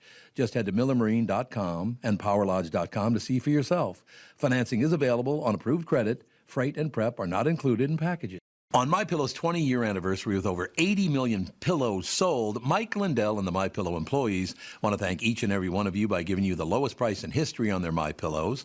Queen-size MyPillow's regular price is $69.98, now only $19.98, and just $10 more for king size. MyPillow's patented fill adjusts your exact individual needs to help you get the best sleep ever. Go to MyPillow.com, click on the radio podcast square to get Mike's amazing offer on the queen-size MyPillow for only $19.98. 88. Enter promo code TOM. In addition to this special anniversary offer on the MyPillows, you will also receive deep discounts on all MyPillow products such as bed sheets, mattress toppers, pet beds, mattresses, My Slippers, and so much more. Take advantage of the biggest sale in MyPillow's history. Go to MyPillow.com, use promo code TOM to take advantage of Mike's special offer on his MyPillow. That's MyPillow.com, promo code TOM. Thank you very much, ladies. Oh, by the way, I've good news to report. No Morse code in the men's room today. Oh, good. So that was good. What? Don't even. Yesterday I went to the men's room and there was Morse code going on. I'm standing at the urinal.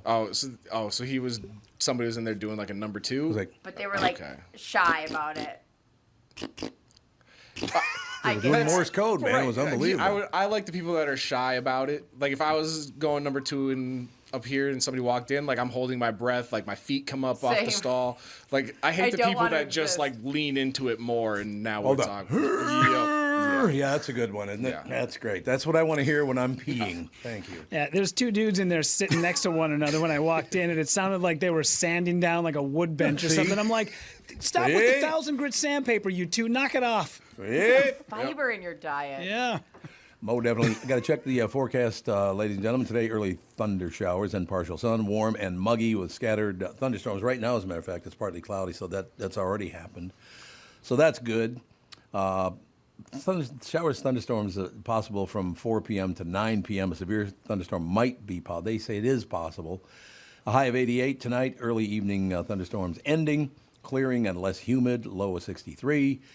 Please don't thunderstorm overnight again because from about 1 to about 4 o'clock this morning, Jude woke up about every 10 minutes. Oh, it rained last night? Oh, it was thunderstorm like there was no tomorrow. Did you take edibles? How were you out so hard? There was, really? Oh, my God. Thank you, Judd. It was really loud. It was so loud. Maybe it was just down in our neighborhood. Yeah, maybe that's what it was. Us neighbors. We only live about 3-4 miles That from is me. not even true. Tom thinks he lives. You've really come a long way, Brittany. Thank you. I live in Eden Prairie. He lives in Edina, and he constantly goes, "We're neighbors." It's close.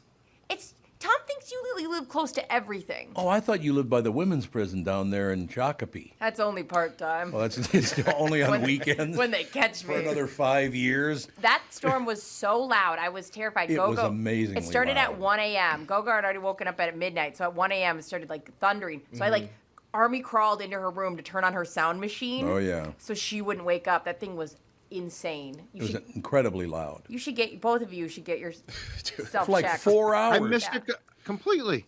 4 hours I had no of idea. thunderstorm. I don't like it. I mean, it was off and on. It came and went, but it was loud. Loud. Very loud.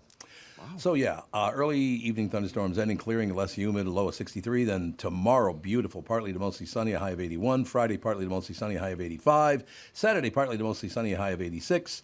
And then Sunday, the same thing, partly to mostly sunny with a high of 88 on Sunday. Beautiful weather after tonight, I guess, is the way it looks. Partly cloudy and 70 right now, but 88 later on. We'll see. They're talking about 4 o'clock this afternoon, I guess, some thunderstorms returning. We'll see if it even happens, right? So we were talking about your Minnesota Twins. We were talking about quarterback, which I guess it sounds to me like I'm going to have to watch that show because you guys are all very impressed with You have to watch it, and especially I'm not a huge Kirk Cousins fan, but it really lets you appreciate the person he is, just as an everyday human being. He every Tuesday, which I didn't know this, he apparently takes off because he wants to spend all day with his wife, so he doesn't do any football. They go for walks and stuff that's sweet. Which a lot of people are just absolutely hammering him for because they're like, "We're paying you so much money. Why are you taking 1 day off a week?" I do have a question for you. Yep. Picture Catherine in your mind. Yes. Do you think she'd want to spend all day with me? No. She would pay you to go back to work. Go back to work, Tom. Come on, go back to work. Dawn's the same way. She's like, go. Like she'll ask now, is there a Twins game that you could go to? I'll say no, they're in Seattle. Oh, that's too bad. The most important thing between us is no question the remote control. Like who gets it? She wants that remote control. She wants that so remote does Catherine. control. Oh, my husband wants me to have it. Constantly. Really? Yes, because I'm his bitch. Like, you know what I mean? Well, pardon me. This isn't the 50s anymore, Brittany. I literally, there's so many times he's like, hey, turn on HBO. Are you kidding me right now? He and I treat him that way for when we drive places. Like, I'm like, go here, go there. And he's like, do you want to drive? No, I enjoy it. Like, we take turns in that role, but I am the controller person, and it works out. But that's a really nice relationship you got there. yeah, we're each other's bitches. It's fine. Look at this. We're watching blah, blah, blah. You whore. Great.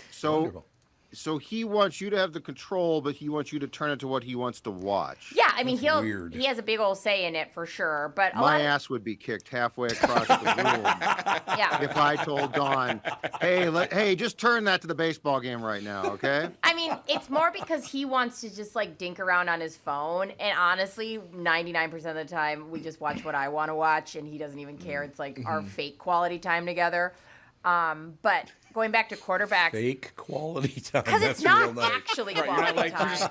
You're just in your own world, sitting next to each other. Like we both have had long days. Sometimes when I'm doing, both shows and I'm exhausted from talking, I don't want to talk to him, and he talks all day. So we'll just like sit in proximity and be like, the baby's down for sleep. Let's just be near each other, but don't start a conversation. I can understand that. Yeah, thank you. I understand that. The thing you're gonna love, Tom, here we go on quarterbacks. Oh yeah. It starts out, and Kirk is reading to his son.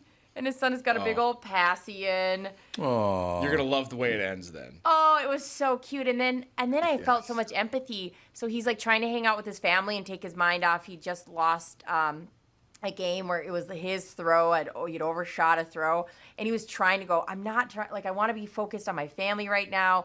But I find myself, I keep going back to that, and it was just so relatable. Where you go, oh, I think I like you. Yeah, well, because even too, like they tour his house, and like most athletes, like when they went to like Patrick Mahomes just built this like huge mansion, right, huge. And in the house, his wife like makes kind of like, oh, and this is where all the Super Bowl trophies are gonna go, and it's like out in their like living room, and they're touring Kirk's house, and he opens up this secret door that like the person like whatever like a bookcase slides to the left, like a Murphy door, and he's like, and here's where I keep all my accomplishments and football stuff hidden away so people don't think that I'm like self-centered and all that. It's like he definitely makes you feel like, okay, yeah, he's just a regular guy, and it's showing like the injuries that he dealt with. Like I never knew how much pain he was in while he just got destroyed behind our non-existent offensive line. Yeah, that's very true.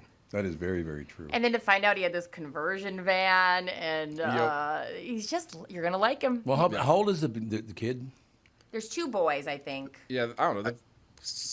5, 6, some maybe. Cooper's 5. Yeah, his oldest, I think, son is 5, and he's the one who's featured the most, and I think he's got 2 other kids as well. Does he ever say, "Hey, Dad, why don't you have something to eat, you skinny bastard"? That guy's the skinniest quarterback I've ever seen. Why is he so nerdy in his uniform? Like you're supposed to be like.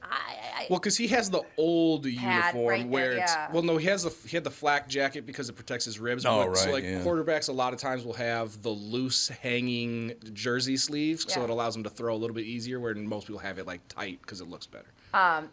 Plus, he's not cool. Like he's not cool. Like part of what you like really? about him, he's not cool. No, he is not cool at all. He is a dad.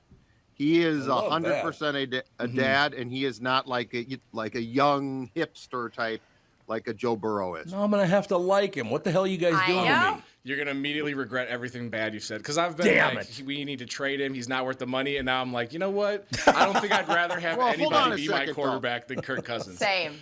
Wait, there's a big difference between Father of the Year material, which he is, and actually, being a quarterback of your team too. So I think it's fine to still not be pleased with how he plays, but he's obviously a good dad and looks like a great husband. But that's what makes you good at your job and a monster at the same time. Like you can compartmentalize. Me and Tevin, we can't do that. Well, and because I've through the show, they definitely do highlight. Obviously, they're highlighting the things he does well on the field and things like that. But it really makes you realize that our defense was so bad last year that I don't think it mattered who was our quarterback. Right. We weren't going anywhere. It was awful. Can we talk about the Mahomes house, though, for just a second? It's stupidly big. It's got a partial golf course in the backyard. Sure. It has a swim in Kansas City, okay? Yes. A swim-up bar. Yep. So, it's got a swimming pool with a bar, so it's like he's in Mexico. Basketball court. Indoor basketball court. Yep, indoor basketball court in the basement. This is the most unbelievable thing I think I've ever seen for a home. Yeah, and I think it even has a little football field area so he can have his teammates come over in the off season and they can get some work in, if I remember him saying correctly. And that golf, that little course, that hole he's got it set up so basically there's like a bar sitting next to the platform where you hit so that he doesn't have to be too far from his drink. And I was thinking about this as I was watching. It's a good point, Judd, that this place is immaculate. What is the resale in a city like Kansas City going to be like? Problem. Our neighbors, right up to our backyard, they own Fred Smoot's old house, and he put an aquarium. That's a story. How are we just figuring out about this? You know that Brittany, why are you just telling us this now? One of the legends. I know. Like of the captain of debauchery the in Minnesota sports. I know, and so I guess our neighbors always tell us about how they used to watch parties unfold in their backyard. But anyways, the family who lives there now, they're lovely. But they kind of had to make a decision where they go, what do we do with this aquarium in the kitchen? Yeah. So they're like, we just put fish in there because otherwise we have an empty aquarium. Yeah, right. It probably costs more to get it removed and remodeled than it is to fill it. So for younger people, who's Fred Smoot? Well, was it the Love Boat, right? That was the big a very good cornerback for the team, and then he for the Vikings. Why don't I remember him? Because he was only here long enough to get on a boat out in Lake Minnetonka. And the Love Boat. The Love Boat. That's where I've heard that name before. Yeah, after that, he kind of got asked to leave. Yeah. He was a main organizer, Tom, not just on the boat. Why'd you hit Oregon so hard when you said that? He was a main organizer. Him and Bryant McKinney. Yeah. My question about that to this day remains this. They imported strippers from Atlanta to be on that and Miami. Say flew in because it sounds less like product when you say. Well, it's 100%. I know, but the incredible thing is, so they had their bases covered except for one thing. They allowed the high school kids from Minnetonka who worked at Allen Alma's to be like the servers. Yeah, that's a big mistake. Well, and that's how they got in trouble. Yeah, and so I know a girl that was on the Love Boat. Really? Yes. See, look at all this information we're all hiding. I've talked to a former player on a podcast that will go nameless that was also on the Love Boat, and there were two boats, right? There was one that was like we're all here playing cards, and we're just on the lake drinking, have a couple beers, they're fine. Then the other one was just total debauchery. Really? And so they trashed the one boat, the captains were involved on some of the debauchery going on. They get off and there were some kids that were just happened to be in the area that were like, we want autographs. And so they had all of these just drunk, high, whatever Vikings players signing autographs, slurring their words. And then the company, it sounds like, tried to essentially tell them, hey, you destroyed these boats. We're going to tell everybody what you did if you don't pay up. And then they were like, we're not paying up, and then it hit the news. Dang-a-lang. Yeah. Who's that horseshit quarterback that was on there? Okay, Dante Culpepper was not horseshit. He was fantastic. He would have been an MVP if he didn't hurt himself. He's a moron. I'm not saying he's bright, but he was a good player. I'm not saying he was bright. He was on the debauchery boat, but I think he was gambling more so. Yes. I think the story first surfaced, if I recall correctly, because one of the players on his way home decided he had to pee, and so he stopped in somebody's front lawn and peed in their lawn, and they saw it. So that sort of started the problem. But the story of Bryant McKinney with a girl on the bar and him performing various acts is the one that I think caused a lot of consternation among the youth who saw that live. The old 83. You're back to 83. Good. She's back to calling it 83. I'm glad to hear that. That's wonderful. Yeah, I got to be honest with you, I could never, ever do that in front of a little kid. I just couldn't do it. No way. My nanny kid worked at Almond Olive, so I can't even imagine. They're tiny little, they're teenagers. Yeah, they are, right? Yeah. Ugh. Yeah. No, and fun fact, Bryant McKinney, I think it was last summer, threw another boat party on Lake Minnetonka. I don't think it went to the extremes of the Love Boat, but I saw a flyer flying around that was like. I love it. It's like the Love Boat, which probably would have been more aptly named the Sex Boat, because there's no love. Nobody fell in love. No, no love, no love. The Lust Boat. I actually one time there was a guy who had a German accent on the boat when we took that boat out at Allen Alma's. Mm-hmm. He used to love doing that. And I can't remember who it was. But somebody, we had a few cocktails and all the rest of it, and they snuck up behind me and put me in a headlock. So I reached behind me and I flipped them over on the couch. And this guy comes out and he goes, "You two, this is not a wrestling boat." I'm like, "Whoa, pardon me." Oh, my bad. My bad, sir. Does that guy work there all the time? Do you know? No idea. Nope. I have no. Oh, you never been on He Alan quit the day after you were on the boat. Yeah, He said, probably. I'm sick of this. It's a great trip, actually. If you've never been to Alan Alma's, it's a great idea. Oh, yeah. Really a lot of fun. Mo, definitely. I don't know an Alan Alma. I'm just telling you the time I had it on, except for being yelled at by Hitler. It was great. Now he's Hitler. Okay. 9! Can you imagine getting in an argument with Hitler? That He was must just have been telling fun. you the time. He wasn't telling you. Right. Yeah, just tell me what time it was. 83. That's what he was telling me. Anywho, so I know we only got a couple of more minutes with Judd. What else you got cooking in your life, Judd? Not too much. Gonna watch the Twins again tonight, and hopefully they can at least win a couple there in Seattle. They're back home against the White Sox on Friday. Right. And I guess there's a chance that Dallas Keuchel, who they signed to a minor league contract, who's been pitching for the Saints, might pitch on Friday. So that would be interesting because if he can actually give them something, that wouldn't be a bad thing. But besides that, just the ability to talk about the Love Boat again has made my day. What does the name Keuchel mean? Dallas Keuchel. I have no idea. Keuchel means circle in Yiddish. That's where Really? that negative term came from, calling Jews a certain name, which I won't say. It came from the word Keuchel. Yeah, it means circle. I had no clue. Yep. What are you going to do? See, It might be in you come German, on here, I you talk can't Love remember. Boat, and you'll learn something. It's educational. That's all I ever do Yeah. is teach people. That's all. You know. How about that, Tevin, huh? But I can't remember. I never would have thought. I can't remember if it's in Yiddish or German. I can't remember, but that's the word that means circle. So yeah, way to use a term on the show. The show's come full Keuchel. Who do you think you are, Representative Omar? Yeah, I've offended the somebody. show's come full Keuchel, ladies and gentlemen. Oh, Judd, run away. I will be here. Yes. Run away, Judd. Run away. I'll just call him Dallas from now on. Perfect. Yeah, there you go. Thank you, sir. All right, see you guys later. Have a good day. Bye. Judd Zulgad, ladies and gentlemen, SKOR North. So we've come full Keuchel.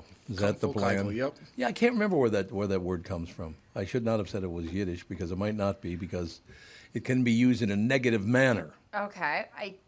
I don't know. I feel like that's a good guess. It sounds. Right, and I'm not going to call you out on it. Yeah, Tevin's not. And if Tevin isn't.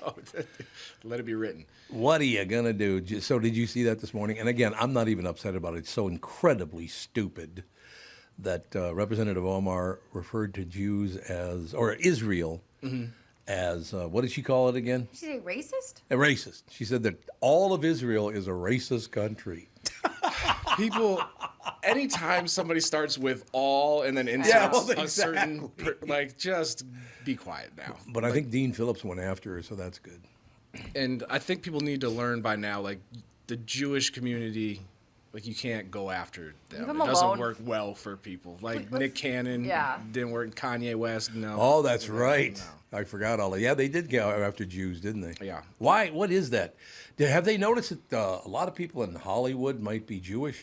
They ever notice that? Right, especially if you're in the entertainment industry, Like, there's a what certain the group hell's of people you don't want to go after. I was going to joke and say, because they control the media, but you just went out and said it. Wow, Yeah, okay, well, right. I didn't say they control the media. I said they work in the media. Was it who said? Totally different. Was it Michael Jackson who said the Jews do it on purpose? The Jews do it on purpose. And it I was remember that. The weirdest thing ever. People around were like, "No, this is that's a weird one."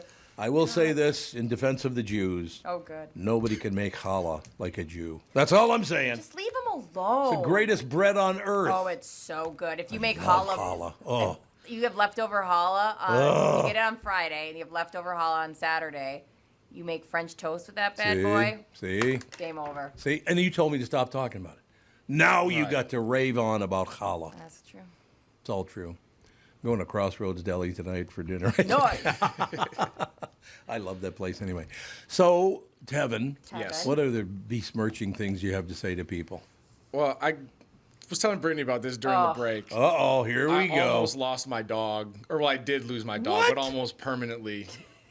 What yesterday. happened? Prince almost became a wild dog that lived in Highland Park. There was almost a baby wolf running around in Minneapolis. So we went to the dog park in Minnehaha Falls, which is like it's like a conservatory, like a wild refuge. Me and Justin's first date was there. Yeah, we brought the You dog. mean Justin and I? Yeah, Justin and I. No, that's all right. He called me and said she always does that to me. She always does that to me. It's huge. It's insane. Yeah. It's got water access. You can go on the river, go in. It's beautiful. So beautiful. And so, like, my dog loves water. Prince, little Pomsky. So we get there and like there's like the part that's not necessarily like fenced in that you're supposed to be on leash. So we walk him down. We get close to the river because he's a notorious runner, sprinter. And so I'm like, okay, we get close enough to the water. He loves water. I'm gonna let him off his leash. He's gonna run into the water, play, and we're gonna be just fine. So he let him off his leash, and he just takes off, goes through the woods, but towards the direction of the river. So I walk down there expecting to see a wet dog in the water. No Prince to be found. Look up and down, it's at a point where you can see way up and down the river. Can't see him run around anywhere. Okay, crap. So now we're walking through the woods, trying to Prince, come here. Where are you? For 30 minutes, can't find him. So then me and my girlfriend split up. She goes down towards the water. I go back towards kind of the parking lot. She calls me. She's like, I found him. And so he ended up finding his way, escaping through a fence back into the parking lot where some stranger found him and threw him back into the dog park area, at which point he ran to the river and happened to find my girlfriend looking for him. What, you had to walk around for 30 minutes? 30 minutes. Now I'm, just, come here, Prince. Asking people Princey.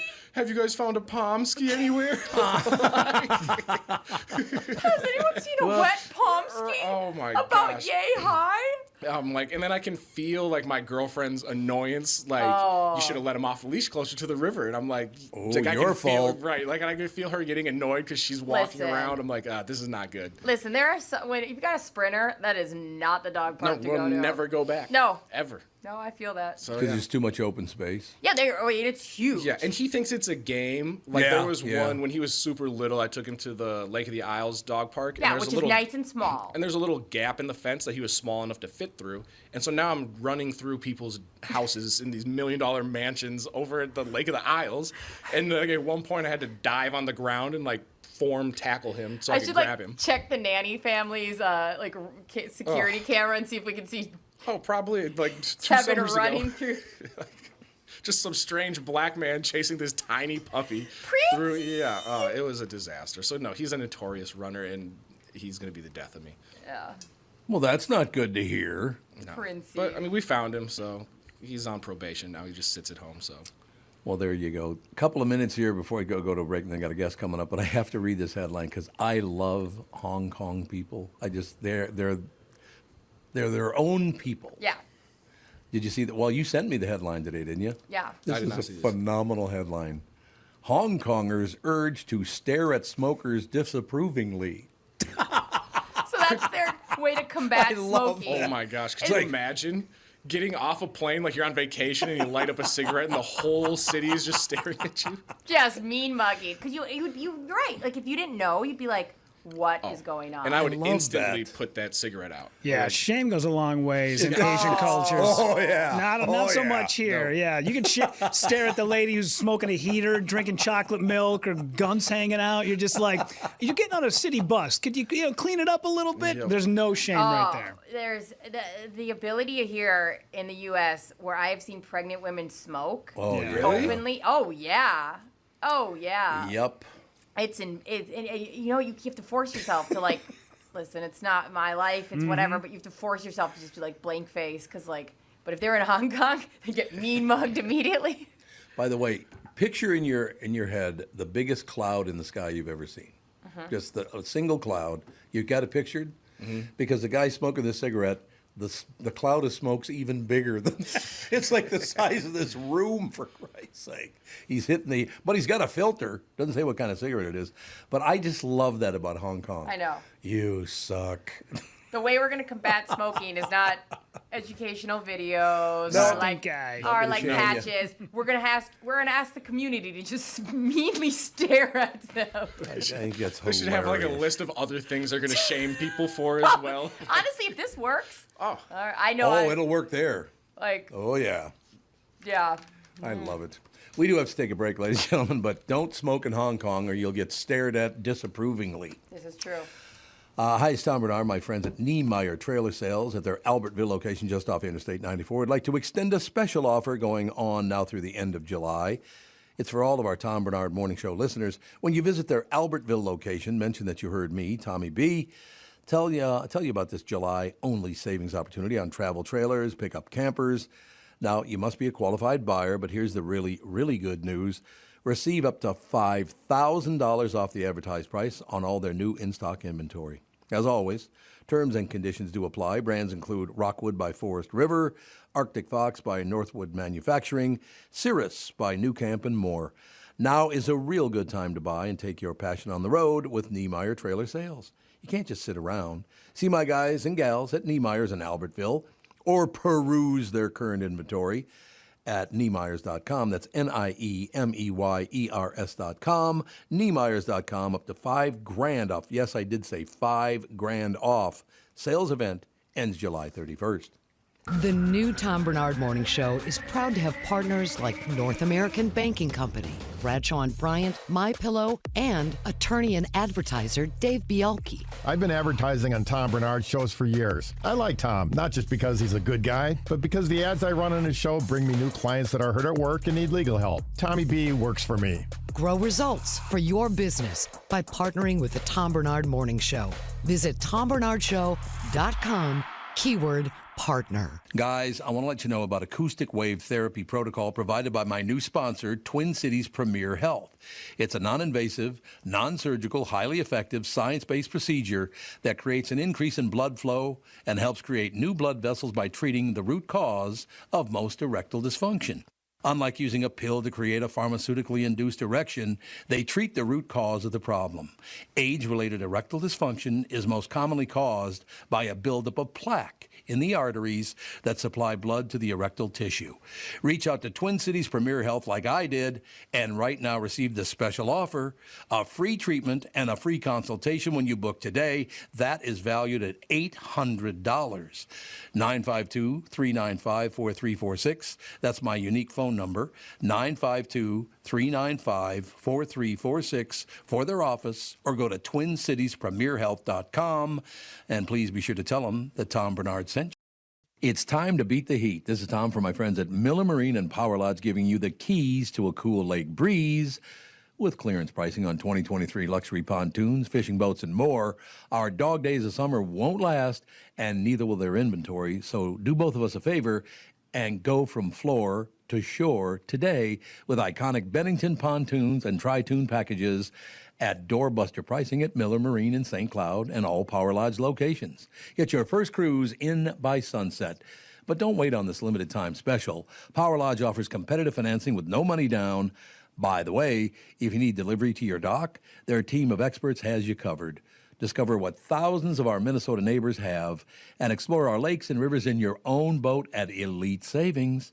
I said Elite Savings, darn it. Launch into adventure today at Miller Marine and Power Lodge. Just head to millermarine.com and powerlodge.com to see for yourself. Financing is available on approved credit. Freight and prep are not included in packages.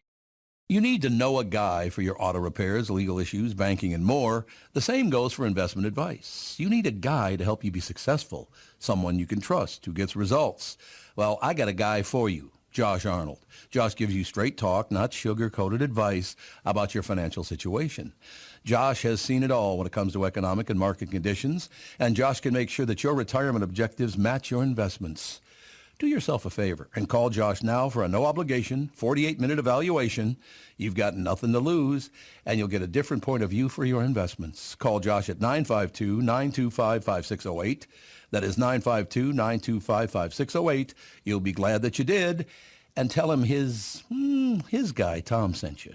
I have not called in yet. Not yet, okay. Not yet. Thank you. Mm-hmm. We should probably get something on the screen that we can give you the thumbs up or thumbs down or something, because I don't want to have to ask you all the time. Are we ready? Because sometimes you're just not ready, and I don't want to out them as being late. You know what I mean? Yeah. Get off your ass. Let's go, Buster. Yeah, right? Eddie. Yeah, way to go, Eddie.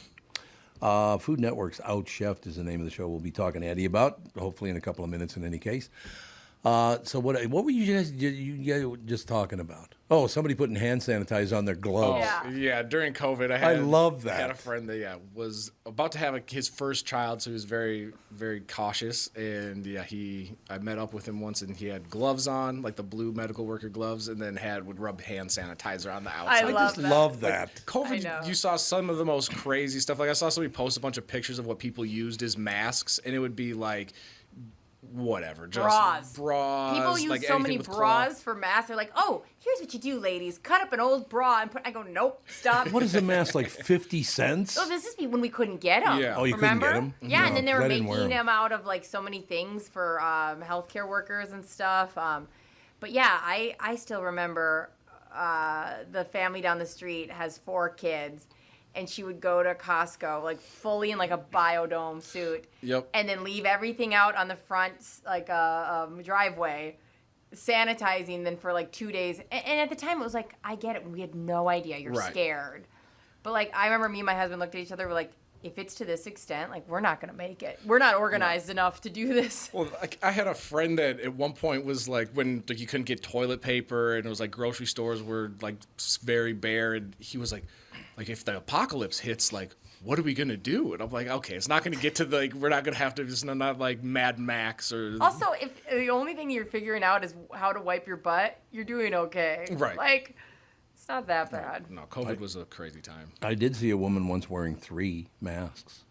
Dang. There was like one up to here, and one up to here, and then one up to here. I was like, what are you doing? Yeah. Or because what was it, like the N96, N64, Something like whatever. that, yeah. And Nintendo mask. 64 Yeah, those for sure. it's like you see people with like the lesser mask underneath and then the high-powered one over the top, or like That's exactly right. when working in restaurants, you'd see people cut a hole in the mouth so they could like suck a straw. I know. And it's like, well, that defeats the purpose of your mask. Ladies and gentlemen, please welcome Eddie Jackson. How you doing, Eddie? I'm doing good. Did you say people were cutting holes in masks? Yeah. Yep. Yep. Yeah. Tevin was talking about cutting a hole in their COVID mask just so they could suck a straw. Get a little drink. Purpose. Yeah, what would the purpose be for the mask, Eddie, is what I don't really understand. No, I don't. Yeah, that's, I don't know. Things you see. Ladies and gentlemen, Eddie Jackson is the winner of Food Network Star, Season 11, a former NFL player who is a fierce competitor. You never beat the Vikings, did you, Eddie? No, we did not. Okay, good, because I couldn't talk to you if you ever beat them. I just, they lose enough the way it is. It's just, who needs it? Yes. Now a food truck owner. God, I love food trucks, Eddie. Maybe we can start it just because there's a lot of, you're a private chef, personal training, and a lot of different things going on in your life. But is it very cool to be a food truck owner? I got to believe it is. Yeah, that's how I got my start in food trucks a long time ago. But now I actually have 8 food trucks. So I own a beer garden and food truck park here in Houston, Texas. And I love it. With the food trucks, I'm able to switch up my concepts, my menu, whenever I want. And if something isn't working, I'll switch it up. And, it gives me the opportunity to find out what works, when I open up, brick and mortars and do all those type of things. And that's what I tell people. If you got a product that you believe in and people love it, put your food truck. It's a cheaper way to go. Yeah, I think it's magnificent. Now, this next paragraph I got to read it, but got to warn you up front, Eddie. Nobody sucks at making dinner more than me. Nobody. I don't know what the hell's wrong with me, Eddie. I can't do it.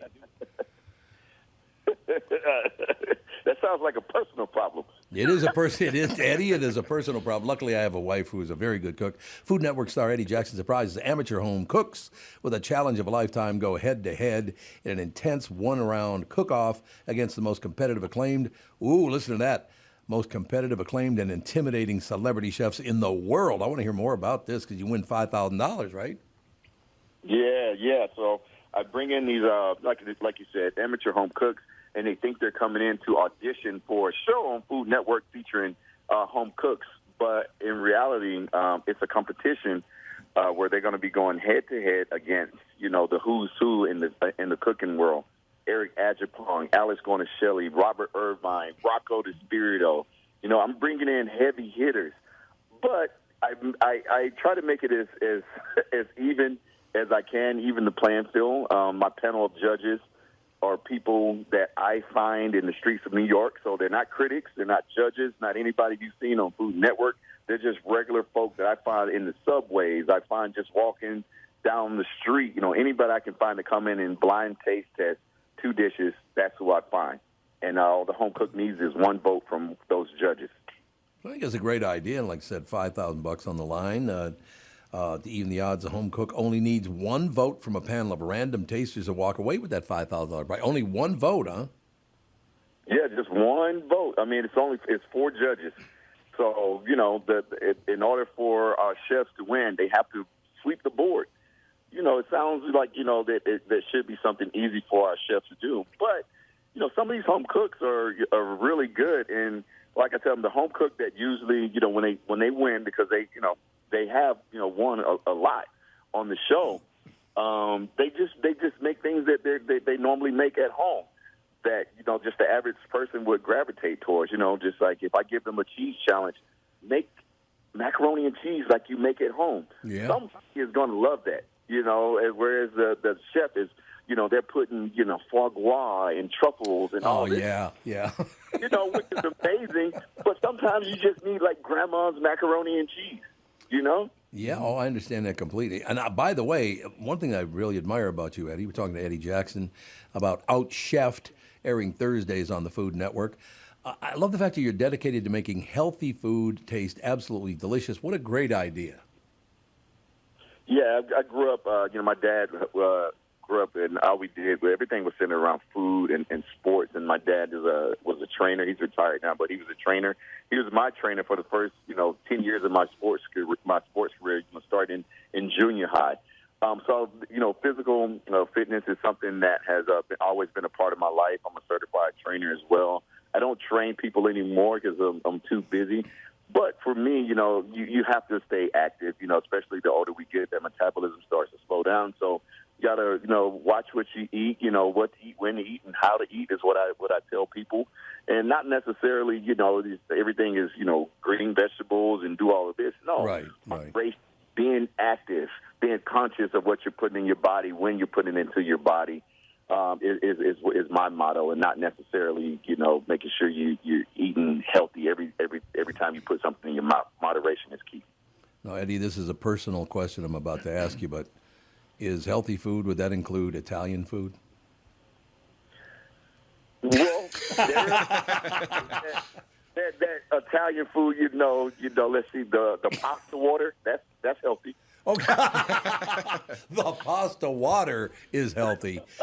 No, I'm a huge fan. Eddie, I do have to ask you, do we have you a couple more minutes? Or I don't want to hold you too long. Do we have a couple more minutes? No, you're fine. Okay, I just want to make sure because, I don't want to jump on somebody else's time. But I think that's a brilliant idea. I want food that tastes absolutely fabulous, like you're implying, but the healthier the better. I mean, that's a wonderful idea. Yeah.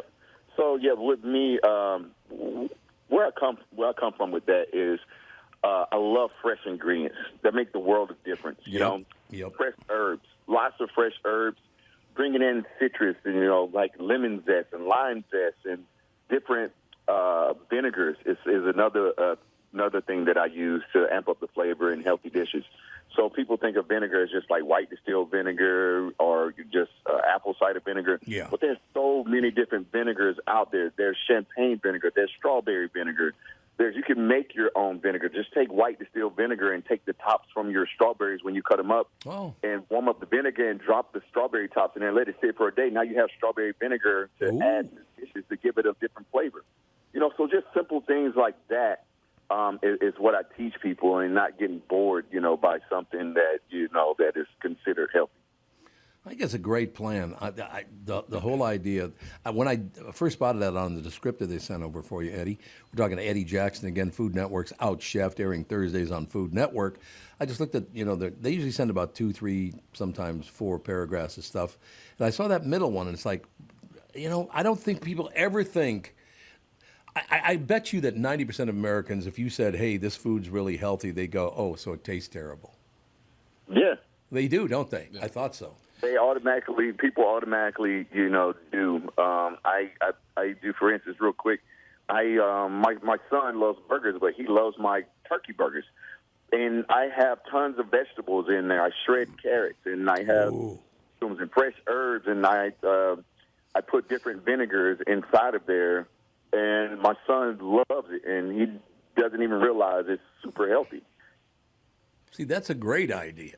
Yeah, and Eddie, it sounds like, talking to you, you clearly have a passion for food. And is that something that started back in your playing days when you were, whether it's Carolina, New England, Dolphins, things like that? Like, how far back does your passion for food, is it you were eating healthy in your playing days, or is it something that you kind of developed afterwards? My grandmothers were chefs, so that's how I grew up. But my dad is very, I don't know how this worked out, but my dad's mom was a chef, and my mom's mom was a chef. So you can imagine me growing up as a little kid, I was always surrounded by food. And so my passions growing up was sports and food, to the point to where when I got to college, I was cooking all the time.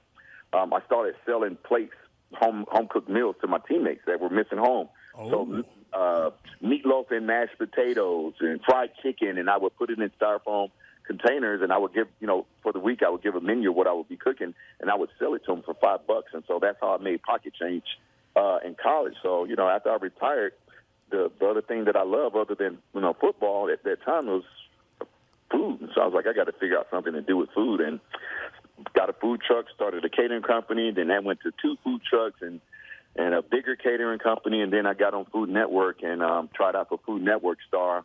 Didn't think I had a shot at all, competing against people that had 3 and 4 restaurants and went to culinary school and all this stuff. I didn't go to culinary school, and I ended up winning, beating out these people, and that's how I became a star on Food Network. It's a wonderful deal. Eddie Jackson, ladies and gentlemen, Food Network's Outchef'd, airing Thursdays on Food Network. Eddie, you got to come back more often. I'd love to talk to you because I love your approach. Let's eat well, but let's eat healthy. Great idea. We'll get it done, Eddie. Thank you, sir. All righty. Have a good one. You too. Eddie Jackson, ladies and gentlemen, that's going to do it. We'll talk to you tomorrow.